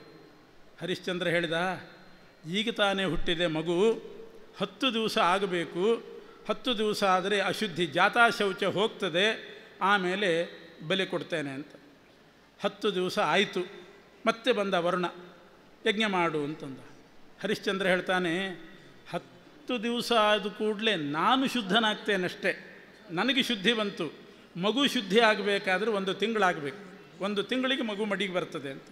ಆಯಿತು ಅಂತ ಹೋದ. ಮತ್ತೆ 1 ತಿಂಗಳಿಗೆ ಮತ್ತೆ ಬಂದ, ಈಗಲಾದರೂ ಯಜ್ಞ ಮಾಡು ಅಂತಂದರೆ ಆವಾಗ ಹರಿಶ್ಚಂದ್ರ ಹೇಳ್ತಾನೆ, ಮಕ್ಕಳು ಮಡಿಗೆ ಬರೋದು 1 ತಿಂಗಳಾದ ಕೂಡಲೇ ಅಲ್ಲ, ಹಲ್ಲು ಬಂದ ಮೇಲೆ ಮಡಿಗೆ ಬರ್ತಾವಂತ. ಮಕ್ಕಳಿಗೆ ಹಲ್ಲು ಬರಬೇಕು, ಆಮೇಲೆ ಶುದ್ಧಿ. ಆಯಿತು, ಹಲ್ಲು ಬಂದ ಮೇಲೆ ಬರ್ತೇನೆ ಅಂತ ಹೋದ ವರುಣ. ಹಲ್ಲು ಬಂತು, ಹಲ್ಲಿನ ಜೊತೆಗೆ ವರುಣನೂ ಬಂದ. ಹಲ್ಲು ಬಂತು, ವರುಣನೂ ಬಂದ, ಯಜ್ಞ ಮಾಡು ಅಂದ. ಆಗ ಹರಿಶ್ಚಂದ್ರ ಹೇಳ್ತಾನೆ, ಇನ್ನೊಬ್ಬರು ದೊಡ್ಡ ಪಂಡಿತರು ಹೇಳಿದರು, ಹಲ್ಲು ಬಂದು ಕೂಡಲೇ ಮಡಿ ಅಲ್ಲ, ಬಂದಿರೋ ಹಲ್ಲು ಒಂದು ಸಲ ಬೀಳಬೇಕಂತೆ, ಆಮೇಲೆ ಮಡಿ ಅಂತಂದ. ಸರಿ ಬಿಡಿ, ಬಿದ್ದ ಮೇಲೆ ಬರ್ತೇನೆ ಅಂತ ಹೋದ.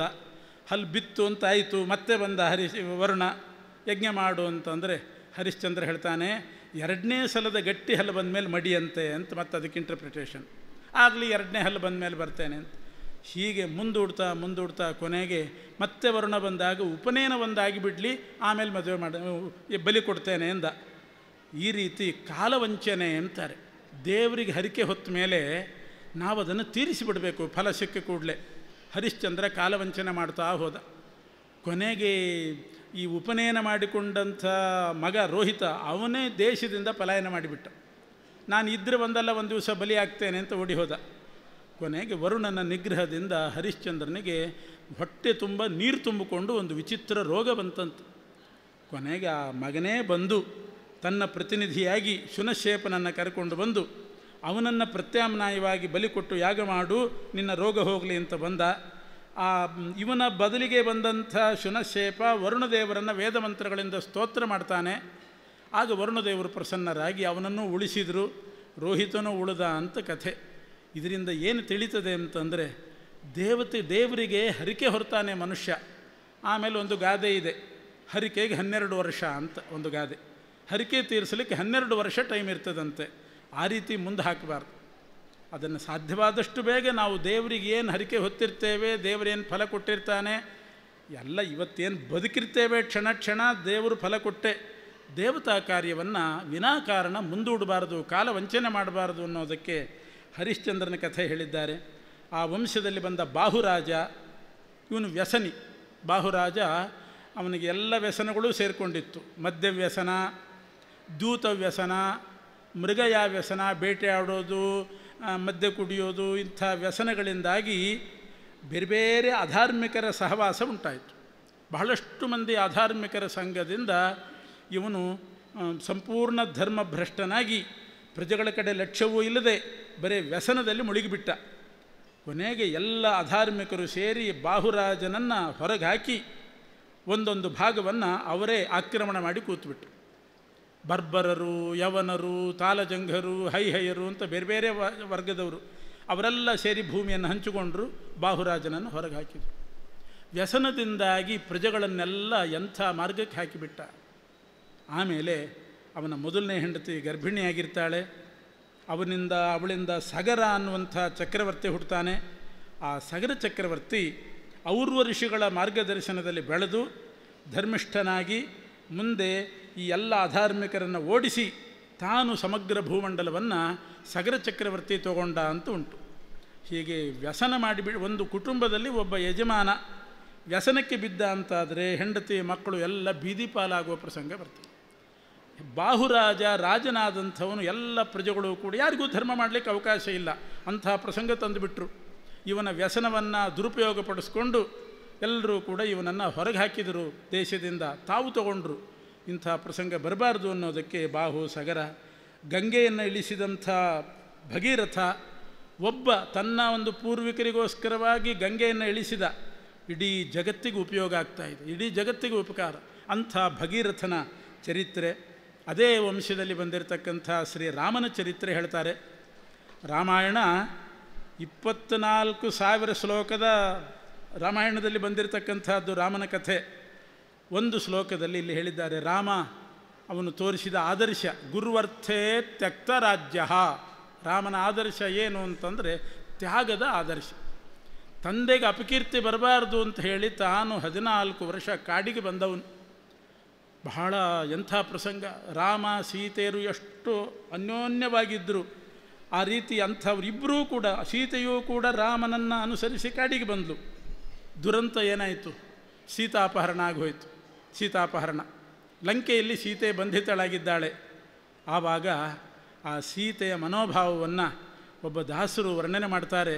ಆ ಸೀತಾದೇವಿಗೆ ಯೋಚನೆ, ರಾಮ ಹೇಗಿದ್ದಾನೆ, ತಾನು ಲಂಕೆಯಲ್ಲಿ ರಾವಣನ ಬಂಧನದಲ್ಲಿದ್ದವಳು, ರಾಮನ ಬಗ್ಗೆ ಚಿಂತೆ, ಹೇಗಿದ್ದಾನೆ ರಾಮ. ಹನುಮಂತ ಬಂದಾಗ ಸೀತೆ ಹನುಮಂತನ ಹತ್ರ ರಾಮನ ಬಗ್ಗೆ ವಿಚಾರಿಸ್ತಕ್ಕಂಥ ಒಂದು ಪದ್ಯ ಬಹಳ ರೋಚಕವಾಗಿದೆ, ಕೇಳಿ.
ಸೀತಾದೇವಿ ತಾವು ಲಂಕೆಯಲ್ಲಿ ಬಂಧಿತರಾಗಿದ್ದರೂ ಕೂಡ ರಾಮ ಲಕ್ಷ್ಮಣರ ಬಗ್ಗೆ ಚಿಂತೆ. ಅವತ್ತು ರಾಜ್ಯದಲ್ಲಿದ್ದಾಗ ರಾಮ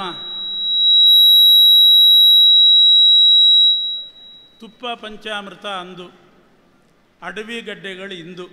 ತುಪ್ಪ ಪಂಚಾಮೃತ ಸ್ವೀಕಾರ ಮಾಡಿಕೊಂಡಿದ್ದವನು ಇವತ್ತು ಅಡವೆ ಗಡ್ಡೆಗಳನ್ನು ತಿಂದುಕೊಂಡಿದ್ದಾನೆ. ಕನಕ ರಥಗಳೆಲ್ಲ ಅಂದು, ಕಾಲು ನಡಿಗೆ ಇಂದು. ಘನಛತ್ರ ಚಾಮರ ಅಂದು, ಬಿಸಿಲು ಇಂದು ಯಾವ ಪರಿಸ್ಥಿತಿ ಬಂದಿದೆ ರಾಮನಿಗೆ ಲಕ್ಷ್ಮಣನಿಗೆ. ಕ್ಷೇಮವಾಗಿ ಹೆರೆ ಲಕ್ಷ್ಮಣ ದೇವರು, ಶ್ರೀಪತಿ ರಾಘವ ಚೆನ್ನಾಗಿದ್ದಾರೋ, ಸೀತಾದೇವಿಗೆ ಇಂಥ ಚಿಂತೆ ಬಹಳ ಚೆನ್ನಾಗಿ ಚಿತ್ರಣ ಮಾಡ್ತಾರೆ. ಇದೆಲ್ಲ ನಮಗೆ ಆದರ್ಶ. ಹೇಗಿತ್ತು, ನಾನಿಷ್ಟು ಕಷ್ಟದಲ್ಲಿದ್ದೀನಿ ಹೋಗಿ ಹೇಳು ಹನುಮ ಅಂತ ಅನ್ನಲಿಲ್ಲ. ಎನ್ನ ಕಂದ ಹಳ್ಳಿಯ ಹನುಮ ಕ್ಷೇಮದಲ್ಲಿ ಹರೆ ಲಕ್ಷ್ಮಣ ದೇವರು, ಅದನ್ನೆಲ್ಲ ನೆನೆಸ್ಕೊಂಡು ಹೇಳ್ತಾ ಇದ್ದಾಳೆ. ಹೀಗೆ ಸೂರ್ಯವಂಶದ ರಾಜರ ಚರಿತ್ರೆಗಳಿವೆಲ್ಲ. ಚಂದ್ರವಂಶ ಅಂತಂದರೆ ಪರಮಾತ್ಮನ ಮಕ್ಕಳು ಬ್ರಹ್ಮದೇವರು, ಬ್ರಹ್ಮದೇವರ ಮಗ ಅತ್ರಿ ಋಷಿಗಳು, ಅತ್ರಿ ಋಷಿಗಳ ಮಗ ಚಂದ್ರ, ಚಂದ್ರನ ಮಗ ಬುಧ, ಬುಧನ ಮಗ ಪುರೂರವ, ಪುರೂರವನ ಮಗ ಆಯುರಾಜ, ಆಯುರಾಜನ ಮಗ ನಹುಷ, ನಹುಷನ ಮಗ ಯಯಾತಿ, ಮಹಾಕೀರ್ತಿವಂತ ರಾಜ ಯಯಾತಿ. ಯಯಾತಿಗೆ 5 ಜನ ಮಕ್ಕಳು. ಹಿರಿಯ ಮಗನೇ ಯದು ಮಹಾರಾಜ, ಆ ಯದು ವಂಶದಲ್ಲೇ ಕೃಷ್ಣಾವತಾರ ಆಗಿರೋದು. ಕೊನೆಯ ಮಗ ಪೂರು ವಂಶದಲ್ಲಿ ಪಾಂಡವರೆಲ್ಲ ಬಂದಿರತಕ್ಕಂಥದ್ದು. ಹೀಗೆ ಯದುವಂಶದ ಯಯಾತಿಯಿಂದ 2 ಕವಲು. ಯದುವಂಶದಲ್ಲಿ ಕೃಷ್ಣನಾದರೆ ಪೂರ್ವವಂಶದಲ್ಲಿ ಬಂದವರು ಇವರೆಲ್ಲ. ಪೂರ್ವವಂಶ ಬಹಳ ದೊಡ್ಡ ವಂಶ. ಪೂರ್ವರಾಜನಿಗೆ ಅವನ ವಂಶದಲ್ಲಿ ಕುರು ಅಂತ ಒಬ್ಬ ಮಹಾರಾಜ ಬಂದ. ಇವತ್ತು ಕುರುಕ್ಷೇತ್ರ ಅಂತ ನಾವು ಬಹಳ ಕೇಳ್ತಿದ್ದೇವೆ. ಕುರುಕ್ಷೇತ್ರ ಅಂತಂದರೆ ಕುರುವಿನಿಂದ ಪ್ರಸಿದ್ಧವಾದ ಕ್ಷೇತ್ರವೇ ಕುರುಕ್ಷೇತ್ರ. ಕುರು ನಿರ್ಮಾಣ ಮಾಡಿದ ಕ್ಷೇತ್ರ ಕುರುಕ್ಷೇತ್ರ. ಕುರು ಅಂದರೆ ಆ ಪೂರ್ವವಂಶದಲ್ಲಿ ಬಂದ ಒಬ್ಬ ರಾಜ. ಅಲ್ಲಿಯವರೆಗೆ ಕುರು ಮಹಾರಾಜನವರೆಗೆ ಎಲ್ಲರೂ ಕೂಡ ಚಂದ್ರವಂಶದವರು ಪ್ರಯಾಗವನ್ನು ರಾಜಧಾನಿ ಮಾಡಿಕೊಂಡಿದ್ದರಂತೆ. ಇವತ್ತಿನ ಅಲಹಾಬಾದು ಪ್ರಯಾಗ ಅದು ರಾಜಧಾನಿಯಾಗಿತ್ತು. ಕುರು ಮಹಾರಾಜ ಪ್ರಯಾಗದಲ್ಲಿ ಆಳುವಾಗ ಒಂದು ಸಲ ಯೋಚನೆ ಮಾಡಿದ, ಬರಗಾಲ ಬಂದಿದೆ, ಎಲ್ಲ ಕಡೆ ಬರಗಾಲ ಬಂದಿದೆ, ನಾನು ಜವಾಬ್ದಾರಿ ಏನು ಮಾಡೋದು, ಬರಗಾಲ ಪರಿಹಾರ ಮಾಡಬೇಕು ಅಂತ ಕುರು ಮಹಾರಾಜ ಯೋಚನೆ ಮಾಡಿದೆ. ಸರಿಯಾಗಿ ಬೆಳೆ ಬೆಳೀತಾ ಇಲ್ಲ, ನಾನೇ ಕ್ಷತ್ರಿಯನಾಗಿದ್ದರೂ ಕೂಡ ಕೃಷಿಕನಂತೆ ನಾನೇ ಹೋಗಿ ಭೂಮಿಯನ್ನು ಉಳ್ತೇನೆ, ಬೀಜ ಬಿತ್ತುತ್ತೇನೆ, ಒಳ್ಳೆ ಬೆಳೆ ಬೆಳೀತೇನೆ ಅಂತ ಹೊರಟ. ತಾನೇ ಭೂಮಿ ಉಳ್ಲಿಕ್ಕೆ ಹೊರಟವನು ಯಮದೇವರ ಹತ್ರ ಹೋಗಿ ಕೇಳಿ ಯಮದೇವರಿಂದ ಅವರ ಕೋಣ ಇಸ್ಕೊಂಡು ಬಂದಂತೆ. ರುದ್ರದೇವರಲ್ಲಿ ಪ್ರಾರ್ಥನೆ ಮಾಡಿ ಎತ್ತು ಇಸ್ಕೊಂಡು ಬಂದಂತೆ. ಒಂದು ಎತ್ತು ಮತ್ತೊಂದು ಕೋಣ ನೇಗಿಲು ಕಟ್ಟಿದ. ಅದಕ್ಕೆ ನೇಗಿಲನ್ನು ಎತ್ತು ಕೋಣಕ್ಕೆ, ಯಾಕೆಂದರೆ ಬರೇ ಎತ್ತುಗಳನ್ನು ಕಟ್ಟಿ ಉಳ್ತಾರೆ ಬಿತ್ತುತ್ತಾರೆ, ಸರಿ ಬೆಳೆ ಬರ್ತಾ ಇಲ್ಲ, ಬರಗಾಲ ಬಂದಿದೆ. ಅದಕ್ಕೋಸ್ಕರ ಯಮನ ಕೋಣ, ರುದ್ರದೇವರು ಎತ್ತು ತಂದು ಬಂಗಾರದ ನೇಗಿಲು, ಕಬ್ಬಿಣದ್ದಲ್ಲ ಬಂಗಾರದ ನೇಗಿಲು ಮಾಡಿಸಿ ಆ ಎತ್ತು ಕೋಣಕ್ಕೆ ಕಟ್ಟಿ ಸರಸ್ವತಿ ನದಿ ತೀರ, ಅದೇ ಕುರುಕ್ಷೇತ್ರ, ಆ ಸರಸ್ವತಿ ನದಿ ತೀರದಲ್ಲಿ ಉಳಬೇಕು ಅಂತ ಬಂದಂತೆ. ಇದು ಭಾಗವತದಲ್ಲಿಲ್ಲ ಈ ಕಥೆ, ವಾಮನ ಪುರಾಣದಲ್ಲಿದೆ. ಸ್ವಾರಸ್ಯವಾಗಿದೆ ಕುರು ಮಹಾರಾಜನ ಕಥೆ. ಅಲ್ಲಿ ಉಳ್ಲಿಕ್ಕೆ ಬಂದಾಗ ಪರಮಾತ್ಮನೇ ಬಂದ. ಭಗವಂತ ಬಂದು ಕೇಳ್ತಾನೆ, ಕುರು ಮಹಾರಾಜ, ಚಂದ್ರವಂಶದ ದೊಡ್ಡ ರಾಜ ನೀನು, ಏನು ಮಾಡಲಿಕ್ಕೆ ಹೊರಟಿದ್ದಿ? ನೀನೇ ಬಾರ್ಕೋಲು ಹೆಗಲಿಗೆ ಹಾಕ್ಕೊಂಡು ನೇಗಿಲು ಹಿಡ್ಕೊಂಡು ಉಳ್ಲಿಕ್ಕೆ ಬಂದಿದ್ದೀಯಲ್ಲ. ಕುರು ಹೇಳ್ತಾನೆ, ಏನು ಮಾಡಲಿ, ಬರಗಾಲ ಬಂದಿದೆ, ಸರಿಯಾಗಿ ಬೆಳೆ ಬೆಳೀತಾ ಇಲ್ಲ, ಅದಕ್ಕೆ ನಾನೇ ಉಳ್ತೇನೆ ಎಂದ. ನಕ್ಕನಂತೆ ಪರಮಾತ್ಮ, ತಲೆ ಕೆಟ್ಟಿದೆ ನಿನಗೆ, ಯಾರು ಹೇಳಿದ್ದು ಬರಗಾಲ ಬಂದಿದೆ ಅಂತ? ಸಮೃದ್ಧಿಯಾಗಿ ಮಳೆ ಆಗಿದೆ, ಬೆಳೆ ಆಗಿದೆ, ಚೀಪ್ ರೇಟ್ಗೆ ಬೇಕಾದಷ್ಟು ಧಾನ್ಯಗಳು ಸಿಗ್ತಾ ಇದೆ, ತಿನ್ನಲಿಕ್ಕೆ ಎಲ್ಲ ಧಾನ್ಯಗಳು ಸಿಗ್ತಾ ಇದೆ, ಬರಗಾಲ ಬಂದಿದೆ ಅಂತ ಯಾರು ಹೇಳಿದರು? ನಿನಗೆಲ್ಲೋ ಕನಸು, ಏನೋ ಭ್ರಮೆ ಬುದ್ಧಿಭ್ರಮಣ ಆಗಿದೆ ಅಂತಂದ ಪರಮಾತ್ಮ. ಕುರು ಹೇಳ್ತಾನೆ, ನನಗೇನು ಬುದ್ಧಿಭ್ರಮಣ ಆಗಿಲ್ಲ, ನಿಜವಾಗೂ ಕೂಡ ಬರಗಾಲ ಬಂದಿದೆ. ಆದರೆ ಸ್ವಾಮಿ, ನೀನು ತಿಳ್ಕೊಂಡಂಥ ಬರಗಾಲ ಅಲ್ಲ. ಎಲ್ರಿಗೂ ಕೂಡ ಬರಗಾಲ ಅಂದರೆ ಕಲ್ಪನೆ ಏನು? ಹೊಟ್ಟೆಗೆ ತಿನ್ನಲಿಕ್ಕೆ ಆಹಾರ ಇಲ್ಲ ಅಂದರೆ ಬರಗಾಲ ಅಂತ ಕಲ್ಪನೆ. ಕುರು ಹೇಳ್ತಾನೆ, ಆಹಾರ ಸಾಮಗ್ರಿಯ ಬರಗಾಲ ಅಲ್ಲ ನಾನು ಹೇಳ್ತಾ ಇರೋದು, ಜ್ಞಾನದ ಬರಗಾಲ ಬಂದಿದೆ, ಪ್ರಾಮಾಣಿಕತೆಗೆ ಬರಗಾಲ ಬಂದಿದೆ, ಅಹಿಂಸೆಗೆ ಬರಗಾಲ ಬಂದಿದೆ, ಸ್ವಾಮಿ ನಿಷ್ಠೆಗೆ ಬರಗಾಲ ಬಂದಿದೆ, ಸತ್ಯ ಅಹಿಂಸಾ ಸ್ಥೇಯ ಈ ಸದ್ಗುಣಗಳಿಗೆ ಬರಗಾಲ ಬಂದಿದೆ, ಧರ್ಮಕ್ಕೆ ಬರಗಾಲ ಬಂದಿದೆ. ಅದು ಇಲ್ಲ, ಧರ್ಮದ ಬೆಳೆ ಇಲ್ಲ, ಜ್ಞಾನದ ಬೆಳೆ ಇಲ್ಲ, ವೈರಾಗ್ಯದ ಬೆಳೆ ಇಲ್ಲ, ಶ್ರದ್ಧೆ ಇಲ್ಲ, ಈ ಬೆಳೆಗಳು ಈ ಧಾನ್ಯಗಳಿಲ್ಲ. ತಿನ್ನಲಿಕ್ಕೆ ಗೋಧಿ ಅಕ್ಕಿ ಬೇಳೆ ಬೇಕಾದಷ್ಟಿದೆ, ಹೊಟ್ಟೆ ತುಂಬಿಸ್ಕೊಳ್ಳಿಕ್ಕೆ, ಹೃದಯ ತುಂಬಿಸ್ಕೊಳ್ಳಿಕ್ಕೆ ಭಕ್ತಿಯ ಬೆಳೆ ಇಲ್ಲ, ತಲೆ ತುಂಬಿಸ್ಕೊಳ್ಳಿಕ್ಕೆ ಜ್ಞಾನದ ಬೆಳೆ ಇಲ್ಲ. ಆ ಬೆಳೆ ಬೆಳಿಬೇಕಾಗಿದೆ. ಅದಕ್ಕೋಸ್ಕರ ನಾನು ಬಂಗಾರದ ನೇಗಿಲು ಮಾಡಿ ಯಮನಿಂದ ಕೋಣ, ಎತ್ತು, ರುದ್ರದೇವರ ನಂದಿಯನ್ನು ತಂದು ಉಳ್ಳಿಕ್ಕೆ ಹೊರಟಿದ್ದೇನೆ ಎಂದ. ಅವನ ಕಲ್ಪನೆ ನೋಡಿ ಹೇಗಿತ್ತು. ಬರಗಾಲ ಅಂದರೆ ಈ ಕಲ್ಪನೆ ಬೇಕಂತೆ. ಬರಗಾಲ ಅಂದರೆ ಹೊಟ್ಟೆಗಿಲ್ಲ ಅಂತಂದ್ಕೊಳ್ಳೆ ಬರಗಾಲ ಘೋಷಣೆ ಮಾಡೋದು, ಊಟದ ವ್ಯವಸ್ಥೆ ಮಾಡೋದು.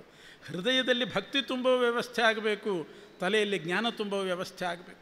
ಅದಿಲ್ಲ, ಅದಕ್ಕೆ ಬರಗಾಲ ಬಂದಿದೆ ಅಂತಂದ ಪರಮಾತ್ಮ. ಇನ್ನೂ ಜೋರಾಗಿ ನಕ್ಕನಂತೆ, ದಡ್ಡ, ಅದಕ್ಕೆ ಬರಗಾಲ ಬಂದಿದೆ ಹೌದು, ನೀನೇನೋ ಉಳ್ತಿ, ಬೀಜ ಎಲ್ಲಿದೆ ಹೇಳು ಅಂತ ಕೇಳಿದ. ಬರೀ ಉತ್ತರ ಸಾಕಿ, ಬೀಜ ಬೇಡವೇ? ಬೀಜವೂ ಇಲ್ಲ. ಅಂಥ ಪ್ರಸಂಗ ಬಂದಿತ್ತಂತೆ. ಜ್ಞಾನ ವೈರಾಗ್ಯಗಳೆಂಬ ಬೀಜವೂ ಇದ್ದಿಲ್ಲ, ಅದು ನಾಶ ಆಗಿ ಹೋಗಿದೆ. ಇನ್ನು ಏನು ಬಿತ್ತುತ್ತಿ ನೀನು? ಈ ಧರ್ಮದ ಬೆಳೆ ಬೆಳಿಲಿಕ್ಕೆ ಬೀಜ ಬೇಕಲ್ಲ, ಧರ್ಮದ ಬೀಜವೇ ಇಲ್ಲ. ಆಗ ಕುರು ಮಹಾರಾಜ ಹೇಳ್ತಾನೆ, ಬೀಜ ಇಲ್ಲದೆ ಉಳ್ಲಿಕ್ಕೆ ಹೊರಟಂಥ ದಡ್ಡ ಅಲ್ಲ ನಾನು, ಬೀಜ ಇದೆ. ಎಲ್ಲಿದೆ ಅಂತ ಕೇಳಿದ ಪರಮಾತ್ಮ. ಕುರು ಹೇಳ್ತಾನೆ, ನನ್ನ ದೇಹವೇ ಒಂದು ಮೂಟೆ, ನನ್ನ ದೇಹವೇ ಒಂದು ಗೋಣಿ ಚೀಲ, ಇದರಲ್ಲೇ ಧರ್ಮದ ಬೀಜ ತುಂಬಿದೆ ಅಂತಂದ.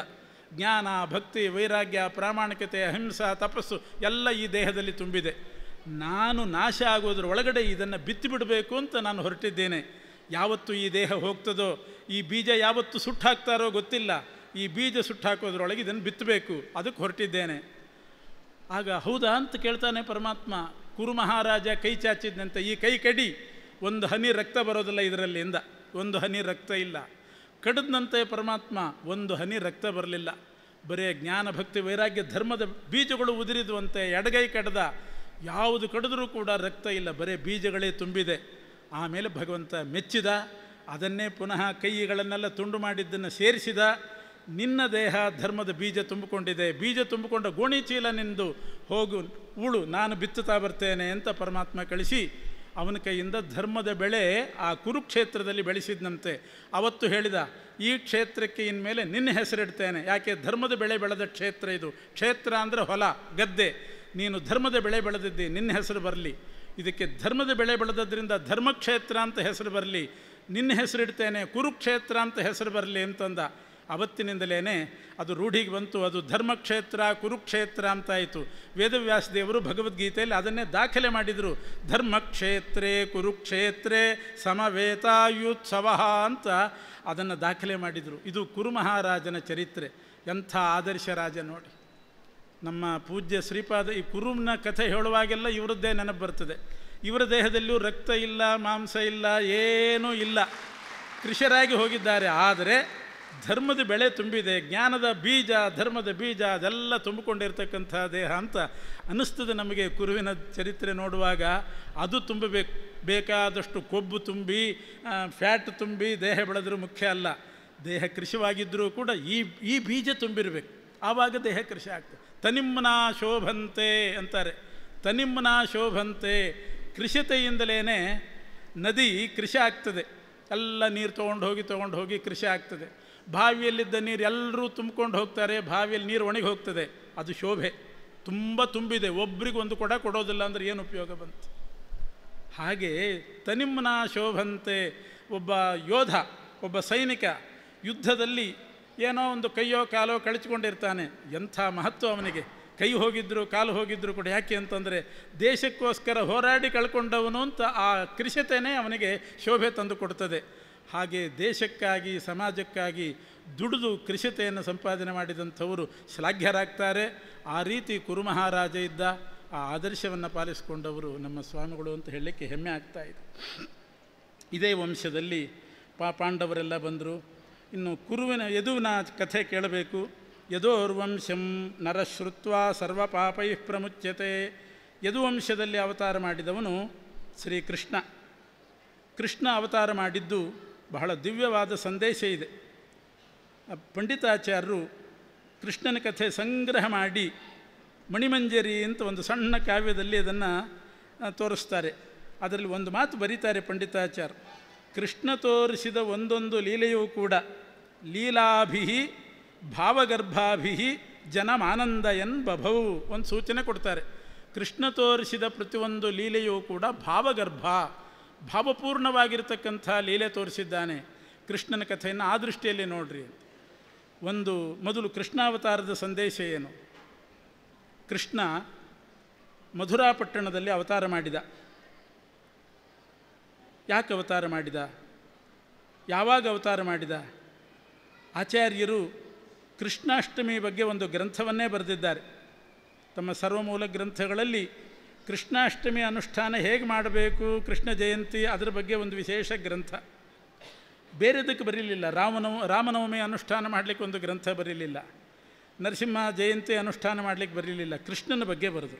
ಯಾಕೆ ಅಂತಂದರೆ ಕಲಿಯುಗದಲ್ಲಿ ಕೃಷ್ಣ ರೂಪ ಬಹಳ ವಿಶೇಷವಾಗಿರ್ತಕ್ಕಂಥದ್ದು. ಜಾತಃ ಕಂಸವಧಾರ್ಥಾಯ ಭೂಭಾರ ಹರಣಾಯ ಚ. ಆಚಾರ್ಯರೇ ಈ ಮಂತ್ರವನ್ನು ಉಲ್ಲೇಖ ಮಾಡ್ತಾರೆ. ಕೃಷ್ಣ ಅವತಾರ ಆಗುವ ಸಮಯದ ತನಕ ಉಪವಾಸ ಇದ್ದು, ಸುಮಾರು ರಾತ್ರಿ ಚಂದ್ರೋದಯದವರೆಗೆ ಉಪವಾಸ ಇದ್ದು, ಕೃಷ್ಣಾವತಾರದ ಗಳಿಗೆ ಬಂದಾಗ ಅವನಿಗೆ ಈ ಮಂತ್ರದಿಂದ ಅರ್ಘ್ಯ ಕೊಟ್ಟು ಉತ್ಸವ ಮಾಡಿ ಆಮೇಲೆ ಊಟ ಮಾಡಿರಿ, ಆಮೇಲೆ ಪಾರಣೆ ಎಲ್ಲ ಮರುದಿವಸ. ಯಾಕೆ? ಕೃಷ್ಣ ನಮಗೋಸ್ಕರ ಬರ್ತಾ ಇದ್ದಾನೆ. ನಮಗೋಸ್ಕರ ಯಾರಾದರೂ ನಮ್ಮ ಮನೆಗೆ ಬರುವಾಗ ಉಪವಾಸದಲ್ಲಿ ಕಾಯ್ತಾ ಇರ್ತೇವೆ. ಹಾಗೆ ನಮಗೋಸ್ಕರ ಕೃಷ್ಣ ಬರ್ತಾನೆ. ಏನು ನಮಗೋಸ್ಕರ ಬರ್ತಾನೆ ಅಂದರೆ ಏನು? ಜಾತಃ ಕಂಸವಧಾರ್ಥಾಯ. ಕಂಸವಧೆಗೆ ಅವತಾರ ಮಾಡಿದವನು. ಕಂಸ ಸತ್ತೋಗಿ ಆಗಿದೆ ದ್ವಾಪರ ಯುಗದಲ್ಲೇ. ಇವತ್ತೆಲ್ಲಿದ್ದಾನೆ ಕಂಸ? ಈಗೇನು ಕೃಷ್ಣಾಷ್ಟಮಿ ಅನುಷ್ಠಾನ, ಕೃಷ್ಣನ ಪೂಜೆ ಯಾಕೆ ಮಾಡಬೇಕು? ಅದರ ಒಳ ಸಂದೇಶ ಇಷ್ಟೇ. ಕಂಸ ದ್ವಾಪರ ಯುಗದಲ್ಲಿ ಸತ್ತು ಹೋಗಿದ್ದಾನೆ, ಕೃಷ್ಣ ಕೊಂದಿದ್ದಾನೆ. ಆದರೂ ಒಂದೊಂದು ಅಂಶದಿಂದ ಎಲ್ಲರ ಮನಸ್ಸಿನಲ್ಲಿದ್ದಾನಂತೆ. ಕಂಸ ಮೂಲ ರೂಪದಲ್ಲಿ ಕಾಲನೇಮಿ, ಅವನು ಮನೋಭಿಮಾನಿ. ಆದ್ದರಿಂದ ಪ್ರತಿಯೊಬ್ಬರ ಮನಸ್ಸು ಕೆಡಿಸ್ತಕ್ಕಂಥವನು ಕಂಸ. ಮನಸ್ಸಿನಲ್ಲಿ ಕೆಟ್ಟ ಬಯಕೆ ಬಂತು, ಏನಾದರೂ ಬೇಜಾರಾಯಿತು ಅಂದರೆ ಕಂಸ ಇದ್ದಾನೆ ಅಂತ ಅರ್ಥ. ಅಂಥದ್ದೇನಾದರೂ ಮನಸ್ಸಿಗೆ ಕಿರಿಕಿರಿ ಆದಾಗ ಕೃಷ್ಣನ ದರ್ಶನ ಮಾಡಬೇಕು, ಕೃಷ್ಣನ ಆರಾಧನೆ ಮಾಡಬೇಕು. ಮನಸ್ಸಿನ ಎಲ್ಲ ದುಃಖ ದುಮ್ಮಾನಗಳು ಹೋಗ್ತದೆ, ಮನಸ್ಸು ನಿರ್ಮಲವಾಗ್ತದೆ. ಇದು ಜಾತಃ ಕಂಸವಧಾರ್ಥಾಯ ಅನ್ನೋದರ ಅಂತರಾರ್ಥ. ಪ್ರತಿಯೊಂದು ತತ್ವಗಳಿಗೆ ಒಬ್ಬೊಬ್ಬ ಅಭಿಮಾನಿಗಳು. ಮನಸ್ಸಿಗೆ ಕಂಸ. ಎಲ್ಲಿ ಅವತಾರ ಮಾಡಿದ ಕೃಷ್ಣ? ಮಧುರಾಪಟ್ಟಣದಲ್ಲಿ ಅವತಾರ ಮಾಡಿದ. ಮಧುರಾಪಟ್ಟಣ ಅಂತಂದರೆ ನಮ್ಮ ಶರೀರದಲ್ಲಿ ಕೃಷ್ಣನ ಅವತಾರ ಆಗಬೇಕು. ಈ ಶರೀರದಲ್ಲಿ ಮನಸ್ಸಿನಲ್ಲಿ ಕಂಸ ಇದ್ದಾನೆ. ಈ ಮಧುರಾಪಟ್ಟಣದಲ್ಲಿ ಕೃಷ್ಣ ಅವತಾರ ಮಾಡಿ ಮನಸ್ಸಿನಲ್ಲಿರುವ ಕಂಸನನ್ನು ವಧೆ ಮಾಡಬೇಕು. ಭೂಭಾರ ಹರಣಾಯ ಚ ಅಂತಂದರೆ ಕಂಸನ ಭೃತ್ಯರು ತೃಣಾವರ್ತ, ಪೂತನೆ, ಶಕಟಾಸುರ, ಧೇನುಕಾಸುರ, ಪ್ರಲಂಬಾಸು, ಇವರೆಲ್ಲ ನಮ್ಮ ದೇಹದಲ್ಲಿರುವ ಒಂದೊಂದು ಇಂದ್ರಿಯಗಳಿಗೆ ಅಭಿಮಾನಿಗಳಂತೆ. ಕಾಲಿಗೆ ತೃಣಾವರ್ತ ಇದ್ದಾನೆ, ಕಾಲಿನಲ್ಲಿ ಜಯಂತ ಇದ್ದಾನೆ, ಕೈಯಲ್ಲಿ ಪಾಣ್ಯಾತ್ಮನೆ ದಕ್ಷಾಯ ನಮಃ ದಕ್ಷ ಇದ್ದಾನೆ, ಇಂದ್ರನೂ ಇದ್ದಾನೆ, ಅದರ ಜೊತೆಗೆ ಧೇನುಕಾಸುರ ಇರ್ತಾನೆ. ಹೀಗೆ ಒಂದೊಂದು ಅವಯವಗಳಲ್ಲಿ ಒಬ್ಬೊಬ್ಬ ದೇವತೆಗಳು, ಒಬ್ಬ ಅಸುರ. ಆ ಅಸುರರ ವಧೆ ಆಗಬೇಕು. ಅವರೇ ಕಂಸ ಭೃತ್ಯರು. ಪ್ರಧಾನ ಕಂಸ ಮನಸ್ಸಿಗೆ ಅಭಿಮಾನಿಯಾಗಿದ್ದಾನೆ, ಮನಸ್ಸು ಕೆಡಿಸಲಿಕ್ಕೆ. ಉಳಿದ ಇಂದ್ರಿಯಗಳನ್ನು ಕೆಡಿಸಲಿಕ್ಕೆ ಕಂಸನ ಭೃತ್ಯರು ಇಂದ್ರಿಯಾಭಿಮಾನಿಗಳಾಗಿದ್ದಾರೆ. ಅದರಿಂದ ಕೃಷ್ಣ ದೇಹದಲ್ಲಿ ಅವತಾರ ಮಾಡಬೇಕು, ಕಂಸನ ವಧೆ ಮಾಡಬೇಕು, ಕಂಸ ಭೃತ್ಯರ ವಧೆ ಮಾಡಬೇಕು. ಆವಾಗ ನಮ್ಮ ದೇಹ ಒಳ್ಳೆಯ ಸಾಧನ ಶರೀರ ಆಗ್ತದೆ, ದೇಹ ಸುರಕ್ಷಿತವಾಗಿರ್ತದೆ. ಈ ದೃಷ್ಟಿಯಿಂದ ನಾವು ಕೃಷ್ಣಾವತಾರವನ್ನು ಯೋಚನೆ ಮಾಡಬೇಕು. ಜಾತಃ ಕಂಸವಧಾರ್ಥಾಯ ಭೂಭಾರ ಹರಣಾಯ ಚ. ಮಧುರಾಪಟ್ಟಣ ಅಂದ್ರೇನು? ಶರೀರ ಮಧುರವಾಗಿರಬೇಕು ಅಂದರೆ ಪವಿತ್ರವಾಗಿರಬೇಕು. ಎಷ್ಟು ಸಾಧ್ಯವೋ ಅಷ್ಟು ದೇಹವನ್ನು ಪವಿತ್ರವಾಗಿ ಮಾಡಿಕೊಂಡ್ರೆ ಕೃಷ್ಣನ ಅವತಾರ ಆಗ್ತದೆ. ಅಪವಿತ್ರ ಜಾಗದಲ್ಲಿ ಕೃಷ್ಣ ಬರೋದಿಲ್ಲ, ಮನುಷ್ಯರೇ ಕೂಡೋದಿಲ್ಲ. ಎಲ್ಲಿಯಾದರೂ ಒಂದು ಕಡೆ ಧೂಳಿತ್ತು ಮಣ್ಣಿತ್ತು ಅಂದರೆ ಮನುಷ್ಯರು ಕೂಡೋದಿಲ್ಲ, ಕೃಷ್ಣ ಅಂತೂ ಬರೋದೇ ಇಲ್ಲ. ಆದ್ದರಿಂದ ದೇಹವನ್ನು ಪವಿತ್ರವಾಗಿಟ್ಟುಕೊಳ್ಬೇಕು. ಅಷ್ಟೇ ಅಲ್ಲ, ಮಧುರಾಪಟ್ಟಣ ಆಗಬೇಕು ನಮ್ಮ ಶರೀರ. ಮಧುರಾಪಟ್ಟಣದಲ್ಲಿ ಕೃಷ್ಣ ಅವತಾರ ಮಾಡಿದ್ದೆಲ್ಲಿ? ವಸುದೇವ ದೇವಕಿಯರ ಮನೆಯಲ್ಲಿ. ವಸುದೇವ ಅಂದರೆ ಜ್ಞಾನ, ದೇವಕಿ ದೇವಿ ಅಂದರೆ ಭಕ್ತಿ. ದೇಹ ಕರ್ಮದಿಂದ ಶುದ್ಧ ಆಗಬೇಕು. ವಸುದೇವ ದೇವಿಕೆಯರು ಅಂದರೆ ಜ್ಞಾನ ಭಕ್ತಿಗಳ ಸಮಾಗಮ ಆಗಬೇಕು. ವಸುದೇವ ದೇವಿಕೆಯರ ಸಮಾಗಮ ಆದ ಕೂಡಲೇ ಕೃಷ್ಣ ಹುಟ್ಟಿದನಾ? ಇಲ್ಲ. ವಸುದೇವ ದೇವಿಕೆಯರ ಸಮಾಗಮ ಆಗಿ 6 ಮಕ್ಕಳು ಹುಟ್ಟಿ ಇವರು ತ್ಯಾಗ ಮಾಡಿದ ಮೇಲೆ ಬಲರಾಮ ಹುಟ್ಟಿ ಕೃಷ್ಣ ಹುಟ್ಟಿದ್ದು. 6 ಮಕ್ಕಳು ಹುಟ್ಟುತ್ತಾರೆ. ಅಂದರೆ ಅರಿಷಡ್ವರ್ಗ, ಕಾಮ, ಕ್ರೋಧ, ಲೋಭ, ಮೋಹ, ಮದ, ಮಾತ್ಸರ್ಯ, ಅರಿಷಡ್ವರ್ಗ ತ್ಯಾಗ ಮಾಡಬೇಕು. ಆಮೇಲೆ ಬಲರಾಮ ಹುಟ್ಟಿದ ಅಂದರೆ ಬಲರಾಮ ಶೇಷಾವತಾರಿ. ಬಲರಾಮ ಸಚ್ಚಾಸ್ತ್ರಗಳಿಗೆ ಅಭಿಮಾನಿ, ಶೇಷದೇವರು ಎಲ್ಲ ಪುರಾಣಕ್ಕೆ ಅಭಿಮಾನಿ. ಪುರಾಣ ಸಚ್ಚಾಸ್ತ್ರ ಶ್ರವಣ ಮಾಡಬೇಕು, ಆಮೇಲೆ ಕೃಷ್ಣ ಹುಟ್ಟುತ್ತಾನೆ. ಇದು ಕೃಷ್ಣಾವತಾರದ ಸಂದೇಶ.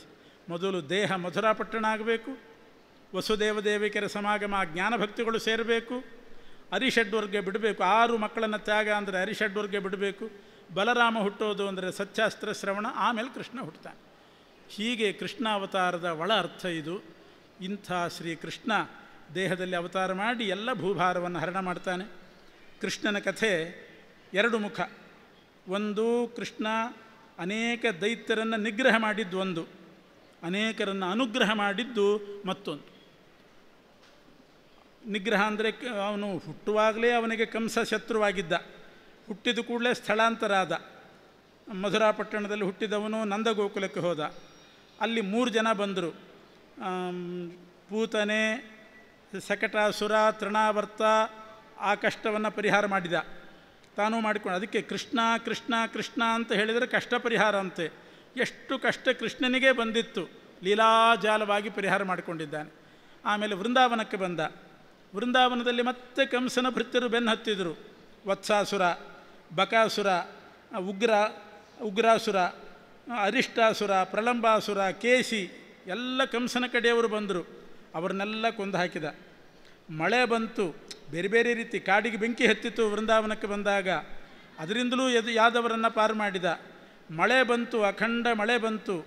ಗೋವರ್ಧನ ಗಿರಿಯನ್ನೆತ್ತಿ ಆ ಎಲ್ಲರನ್ನೂ ಕೂಡ ಅದರ ಕೆಳಗಡೆ ಸಂರಕ್ಷಣೆ ಮಾಡಿದ್ದಾನೆ ಶ್ರೀಕೃಷ್ಣ. ಬಹಳ ವಿಶೇಷವಾಗಿರ್ತಕ್ಕಂಥ ಕಾರ್ಯ. 7 ವರ್ಷದ ಬಾಲಕ ಗೋವರ್ಧನ ಪರ್ವತವನ್ನು ಎತ್ತಿ ಅದರ ಕೆಳಗಡೆ ನಂದಗೋಕುಲದ ಎಲ್ಲ ಪ್ರಜೆಗಳನ್ನು ಸಂರಕ್ಷಣೆ ಮಾಡಿದ್ದು, ಅದನ್ನು ವಿಶೇಷವಾಗಿ ದಾಸರು ಕೊಂಡಾಡ್ತಿದ್ದಾರೆ. ಆಮೇಲೆ ಗೋವಿಂದ ಪಟ್ಟಾಭಿಷೇಕ ಅಂತ ಇಂದ್ರನೇ ಬಂದು, ಅವನೇ ಮಳೆ ಸುರಿಸಿದ್ದು, ತಾನೇ ಬಂದು ಗೋವಿಂದ ನಾಮ ಕೀರ್ತನೆ ಮಾಡಿ ಆ ಮಳೆ ಅಖಂಡ ಮಳೆ 7 ದಿವಸದವರೆಗೆ ಅತಿವೃಷ್ಟಿ, ಎಷ್ಟು ಪ್ರವಾಹ ಎಲ್ಲ ನಾಶ ಆಗುವಂತೆ ಇತ್ತು. ಕೃಷ್ಣ ಸಂರಕ್ಷಣೆ ಮಾಡಿದ. ಆದರೆ ಆ ಅಪರಾಧ ಪರಿಹಾರ ಮಾಡಿಕೊಂಡದ್ದು ಗೋವಿಂದ ನಾಮ ಕೀರ್ತನದಿಂದ. ಗೋವಿಂದ ಪಟ್ಟಾಭಿಷೇಕ ಅಂತ ಅದಕ್ಕೆ ಹೆಸರು. ಗೋವಿಂದ ನಾಮ ಚ ಪಠನ್ ಸ್ವಕೃತಾಘ ಶಾಂತೈ ಅಂತ ವಾದಿರಾಜರು ಹೇಳ್ತಾರೆ. ಇಂದ್ರ ಏನು ಮಳೆ ಸುರಿಸಿ ನಂದಗೋಕುಲ ನಾಶ ಆಗಬೇಕು ಅಂತ ಹೊರಟಿದ್ದ, ಆ ಪಾಪ ಪರಿಹಾರ ಮಾಡಿಕೊಂಡದ್ದು ಗೋವಿಂದ ನಾಮ ಕೀರ್ತನೆಯಿಂದ. ಕೃಷ್ಣನ ನಾಮಗಳು ಅನಂತ ನಾಮ ಇದೆ. ಅದರಲ್ಲಿ ಬಹಳ ಮುಖ್ಯವಾದ ನಾಮ ಗೋವಿಂದ ನಾಮ. 3 ನಾಮ ಮುಖ್ಯ: ಅಚ್ಯುತ, ಅನಂತ, ಗೋವಿಂದ. ಅದರಲ್ಲಿಯೂ ಕೊನೆಯದಾದಂಥ ಗೋವಿಂದ ನಾಮ ಬಹಳ ಮುಖ್ಯವಾದ್ದು. ಅದರಿಂದ ಎಲ್ಲ ಸಂದರ್ಭದಲ್ಲಿಯೂ ಗೋವಿಂದ ನಾಮ ಕೀರ್ತನೆ ಮಾಡೋದು ಜಾಸ್ತಿ. ರಥ ಎಳೆಯುವಾಗಲೂ ಗೋವಿಂದ ಅನ್ನೇ ಗೋವಿಂದ ಅಂತಾರೆ. ಊಟಕ್ಕೆ ಕೂಡುವಾಗಲೂ ಗೋವಿಂದ ಹಾಕೋದು. ಏಳುವಾಗ ಒಂದು ಸಲ ಗೋವಿಂದ, ಏನಾದರೂ ಸಾಮಾನು ಕಳೆದು ಹೋದರೂ ಗೋವಿಂದ ಅಂತಲೇ ಅಂತಾರೆ. ಅಂತೂ ಗೋವಿಂದ ನಾಮ ಸಂಕೀರ್ತನೆ ಬಹಳ ವಿಶೇಷ. ಅದನ್ನು ಕೇಳಿ ಇವತ್ತಿನ ಪ್ರವಚನ ಮುಕ್ತಾಯ ಆಗ್ತಾ ಇದೆ. ನಾಳೆ ಶ್ರೀಕೃಷ್ಣ ಮಾಡಿದ ಅನುಗ್ರಹ ಏನು ಅನ್ನೋದನ್ನು ತಿಳಿಸ್ತೀನಿ. ಗೋವಿಂದ ನಮೋ ಗೋವಿಂದ ನಮೋ ಗೋವಿಂದ ನಾರಾಯಣ ಗೋವರ್ಧನ ಗಿರಿಯ ನೆತ್ತಿದ ಗೋವಿಂದ ನಮ್ಮ ರಕ್ಷಿಸೋ ಗೋವಿಂದ ನಮ್ಮ ರಕ್ಷಿಸೋ ಪಂಚವಾರಲು ಮಳಲಿ ಬಾರಲು ಕಂಚು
ಕೃಷ್ಣಾಯ ವಾಸುದೇವಾಯ ಹರಯೇ ಪರಮಾತ್ಮನೇ ಪ್ರಣತಕ್ಲೇಶನಾಶಾಯ ಗೋವಿಂದಾಯ ನಮೋ ನಮಃ.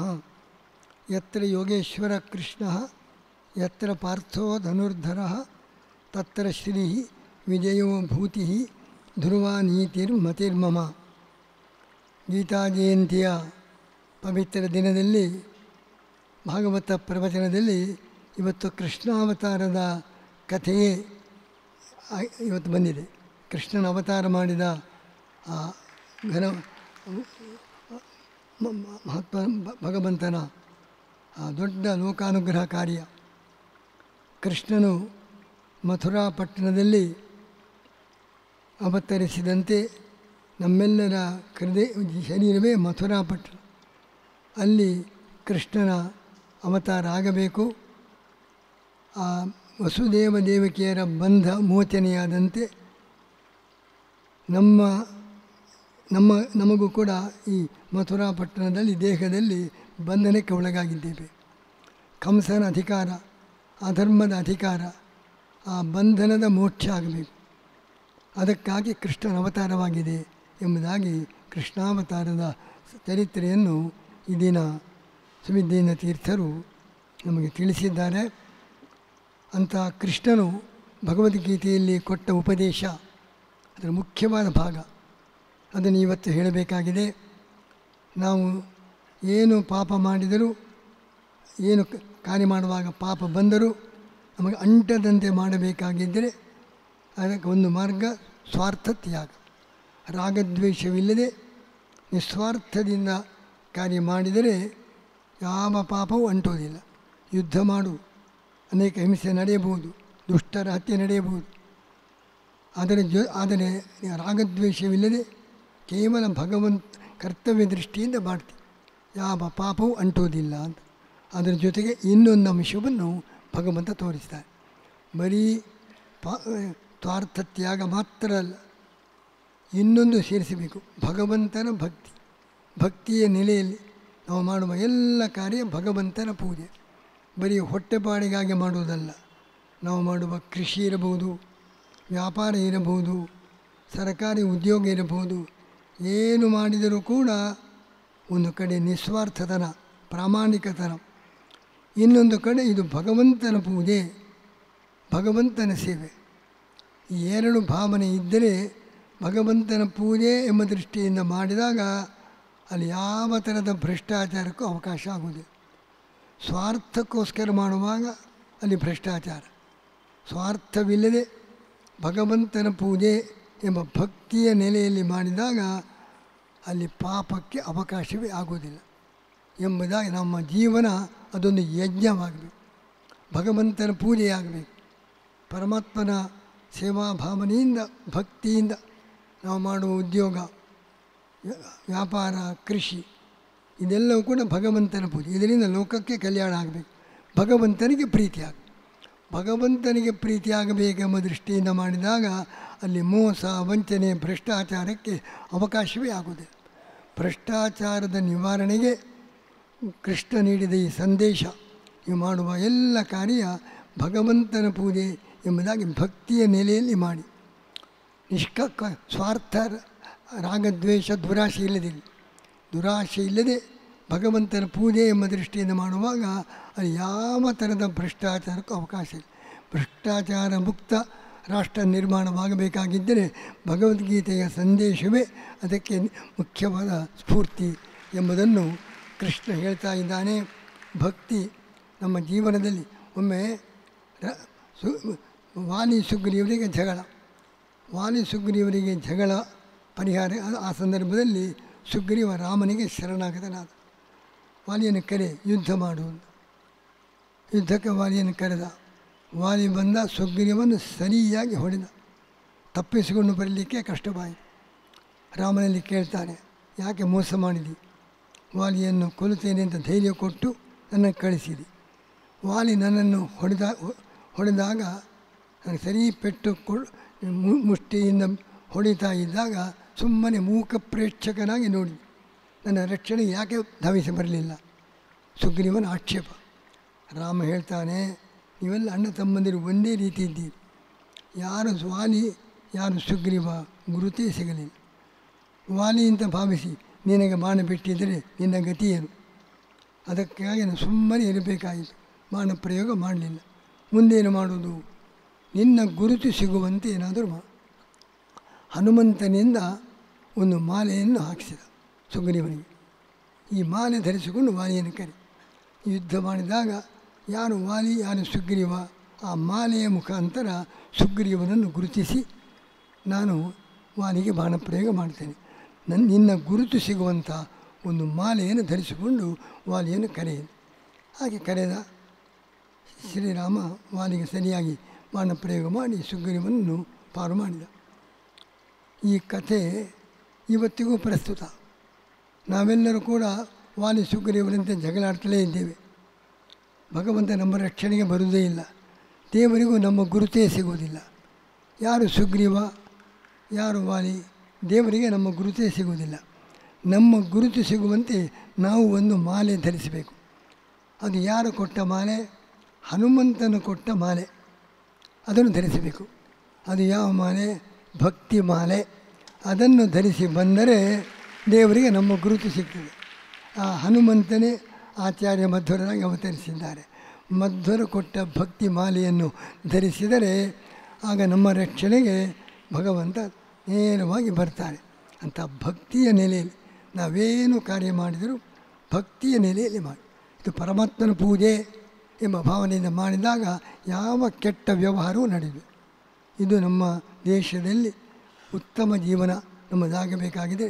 ನಮ್ಮ ಪ್ರತಿಯೊಂದು ವ್ಯವಹಾರ, ಲೌಕಿಕ ವ್ಯವಹಾರ, ಜೀವನದ ವ್ಯವಹಾರ ಎಲ್ಲವೂ ಕೂಡ ರಾಜಕೀಯ ಇರಲಿ ಪ್ರತಿಯೊಂದಿರಲಿ ಭಕ್ತಿಯ ನೆಲೆಯಲ್ಲಿ ನಡೆದಾಗ ಯಾವ ಅನ್ಯಾಯ ವಂಚನೆಗೆ ಅವಕಾಶ ಆಗುವುದಿಲ್ಲ. ಅಂಥ ಭಕ್ತಿ ಅದರಿಂದ ನಮ್ಮ ಎಲ್ಲ ನೀವು ಮಾಡುವ ಪ್ರತಿಯೊಂದು ಕೆಲಸ ಯಜ್ಞ ಆಗ್ತದೆ. ಕೃಷಿ ಅದು ಒಂದು ಯಜ್ಞವೇ. ಯಜ್ಞ ಅಂದರೆ ಪರಮಾತ್ಮನಲ್ಲಿ ಭಕ್ತಿ ಮತ್ತು ತ್ಯಾಗ, ಒಂದು ನೆಗೆಟಿವ್ ಒಂದು ಪಾಸಿಟಿವ್. ಸ್ವಾರ್ಥ ತ್ಯಾಗ, ಪರಮಾತ್ಮನ ಭಕ್ತಿ. ಒಂದನ್ನು ತ್ಯಾಗ ಮಾಡಬೇಕು, ಪರಮಾತ್ಮನ ಪ್ರೇಮವನ್ನು ಬೆಳೆಸಬೇಕು. ಹೀಗೆ ತ್ಯಾಗ ಮತ್ತು ಪ್ರೇಮ ಎರಡರ ಸಮ್ಮಿಲನವೇ ಯಜ್ಞ. ದೇವತೋದ್ದೇಶೇನ ದ್ರವ್ಯತ್ಯಾಗ, ಭಗವಂತನಿಗೆ ಪ್ರೀತಿಯಾಗಲಿ ಎಂಬ ಉದ್ದೇಶದಿಂದ ಮಾಡುವ ತ್ಯಾಗ ಅದೇ ಯಜ್ಞ. ನಮ್ಮ ಜೀವನದಲ್ಲಿ ಕರ್ತವ್ಯ ಮಾಡುವಾಗ ಈ ತ್ಯಾಗ ಭಾವನೆ ಭಕ್ತಿ ಭಾವನೆ ಇದು ಎರಡನ್ನು ಜೋಡಿಸಿ ಕಾರ್ಯ ಮಾಡಿ ಅದನ್ನು ಯಜ್ಞ ಅಂತ ಕರೀತಾರೆ. ನಮ್ಮ ಜೀವನದ ಪ್ರತಿಯೊಂದು ಕಾರ್ಯವೂ ಯಜ್ಞವಾಗಬೇಕು. ಆಗ ಯಾವ ಪಾಪಕದ ಸೋಂಕು ಇಲ್ಲ. ಆ ರೀತಿ ನಮ್ಮ ಜೀವನ ಈ ಲೌಕಿಕ ವ್ಯವಹಾರ ಇಲ್ಲಿ ಯಾವುದೇ ಇರಲಿ ಪ್ರತಿಯೊಂದರಲ್ಲಿಯೂ ಕೂಡ ಈ ಯಜ್ಞದ ಬುದ್ಧಿ, ತ್ಯಾಗ ಮತ್ತು ಪ್ರೇಮ, ಭಗವಂತನ ಪ್ರೇಮ, ಎಲ್ಲರಲ್ಲಿ ಕೂಡ ಭಗವಂತನನ್ನು ಕಂಡು ಎಲ್ಲರನ್ನೂ ಕೂಡ ಪ್ರೀತಿಸಿಕೊಂಡು ತ್ಯಾಗ ಭಾವನೆಯಿಂದ ವರ್ತಿಸಿದರೆ ನಮ್ಮ ಎಲ್ಲ ವ್ಯವಹಾರ ಯಜ್ಞವಾಗಬೇಕು ಅಂತ ನಮ್ಮ ಕರ್ತವ್ಯ ಯಜ್ಞದ ಸ್ವರೂಪವನ್ನು ತಾಳಬೇಕು ಅಂತ. ಯಜ್ಞ ಅಂದರೆ ಯಜ್ಞ ಉಂಟು ಹಳೆಯ ಕಾಲದಲ್ಲಿ, ಅದರಲ್ಲಿ ಪಶು ಬಲಿ ಉಂಟು ಯಜ್ಞದಲ್ಲಿ. ಇದು ನಮ್ಮ ಜೀವನವೇ ಒಂದು ಯಜ್ಞ. ಪುರುಷೋವ ಯಜ್ಞ, ನಮ್ಮ ಜೀವನವೇ ಒಂದು ಯಜ್ಞವಾಗಬೇಕು. ಅಲ್ಲಿ ಭಗವಂತನ ಭಕ್ತಿಗೆ, ಜನರ ಮೇಲಿನ ಪ್ರೇಮಕ್ಕೆ, ತ್ಯಾಗಕ್ಕೆ ಅವಕಾಶ ಇರಬೇಕು. ಜೀವನವೇ ಯಜ್ಞ. ಯಜ್ಞದಲ್ಲಿ ದಕ್ಷಿಣೆ ಕೊಡಬೇಕು. ದಕ್ಷಿಣೆ ಯಾವುದು? ಅಹಿಂಸಾ, ಕಾರುಣ್ಯ, ದಾನ, ಅಭಯಪ್ರದಾನ. ಇದೇ ಜೀವನ ಎಂಬ ಯಜ್ಞದ ದಕ್ಷಿಣೆ. ಯಜ್ಞದಲ್ಲಿ ಪಶು ಬಲಿಯಾಗಬೇಕು. ನಮ್ಮ ಜೀವನದ ಯಜ್ಞದಲ್ಲಿ ಪಶು ಬಲಿಯಲ್ಲ, ಪಶುತ್ವದ ಬಲಿ. ಯಜ್ಞದಲ್ಲಿ ಪಶು ಬಲಿಯಾಗಿದ್ದರೆ ಜೀವನ ಯಜ್ಞದಲ್ಲಿ ಪಶುತ್ವದ ಬಲಿ. ಪಶುತ್ವ ಆ ಸ್ವಾರ್ಥ ಅದರ ಬಲಿಯಾಗಬೇಕು. ಆ ಪಶು ಏನು ಮಾಡ್ತದೆ? ಕುರಿ ಮೇಕೆ ಮೇ ಮೇ ಮೇ ಅಂತ.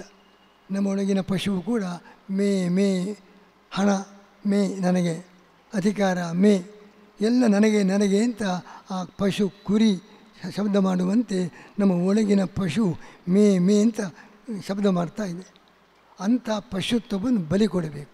ಸ್ವಾರ್ಥ ತ್ಯಾಗ ಜೊತೆಗೆ ಭಗವಂತನ ಭಕ್ತಿ, ಈ ನೆಲೆ ಇದ್ದರೆ ನಮ್ಮ ಜೀವನವೇ ಒಂದು ಯಜ್ಞ. ಅಂಥ ಯಜ್ಞವನ್ನು ಯಜ್ಞಾರ್ಥ ಎಲ್ಲ ಕರ್ತವ್ಯಗಳು ಕೂಡ ಯಜ್ಞ ಸ್ವರೂಪವಾಗಿರಬೇಕು.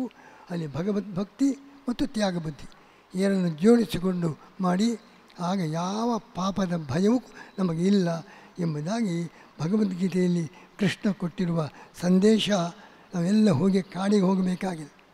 ನಮ್ಮ ಜೀವನದಲ್ಲಿ ಇರೋಣ, ನಮ್ಮ ವ್ಯವಹಾರವನ್ನು ಮಾಡೋಣ. ಎಲ್ಲವನ್ನು ಮಾಡುವಾಗಲೂ ಕೂಡ ಯಜ್ಞ ದೃಷ್ಟಿಯಿಂದ ಭಗವತ್ ಪ್ರೀತಿಯಾಗಲಿ, ಪರಮಾತ್ಮನಿಗೆ ಪ್ರೀತಿಕರವಾಗದ ಕಾರ್ಯ ನಮ್ಮಿಂದ ನಡೆಯಬಾರದು. ಜೊತೆಗೆ ಸ್ವಾರ್ಥತ್ಯಾಗ ಇದನ್ನು ಮೇಳೈಸಿ ನಡೆಸುವಂಥ ನಮ್ಮ ಜೀವನ ಅದೇ ಒಂದು ಯಜ್ಞ.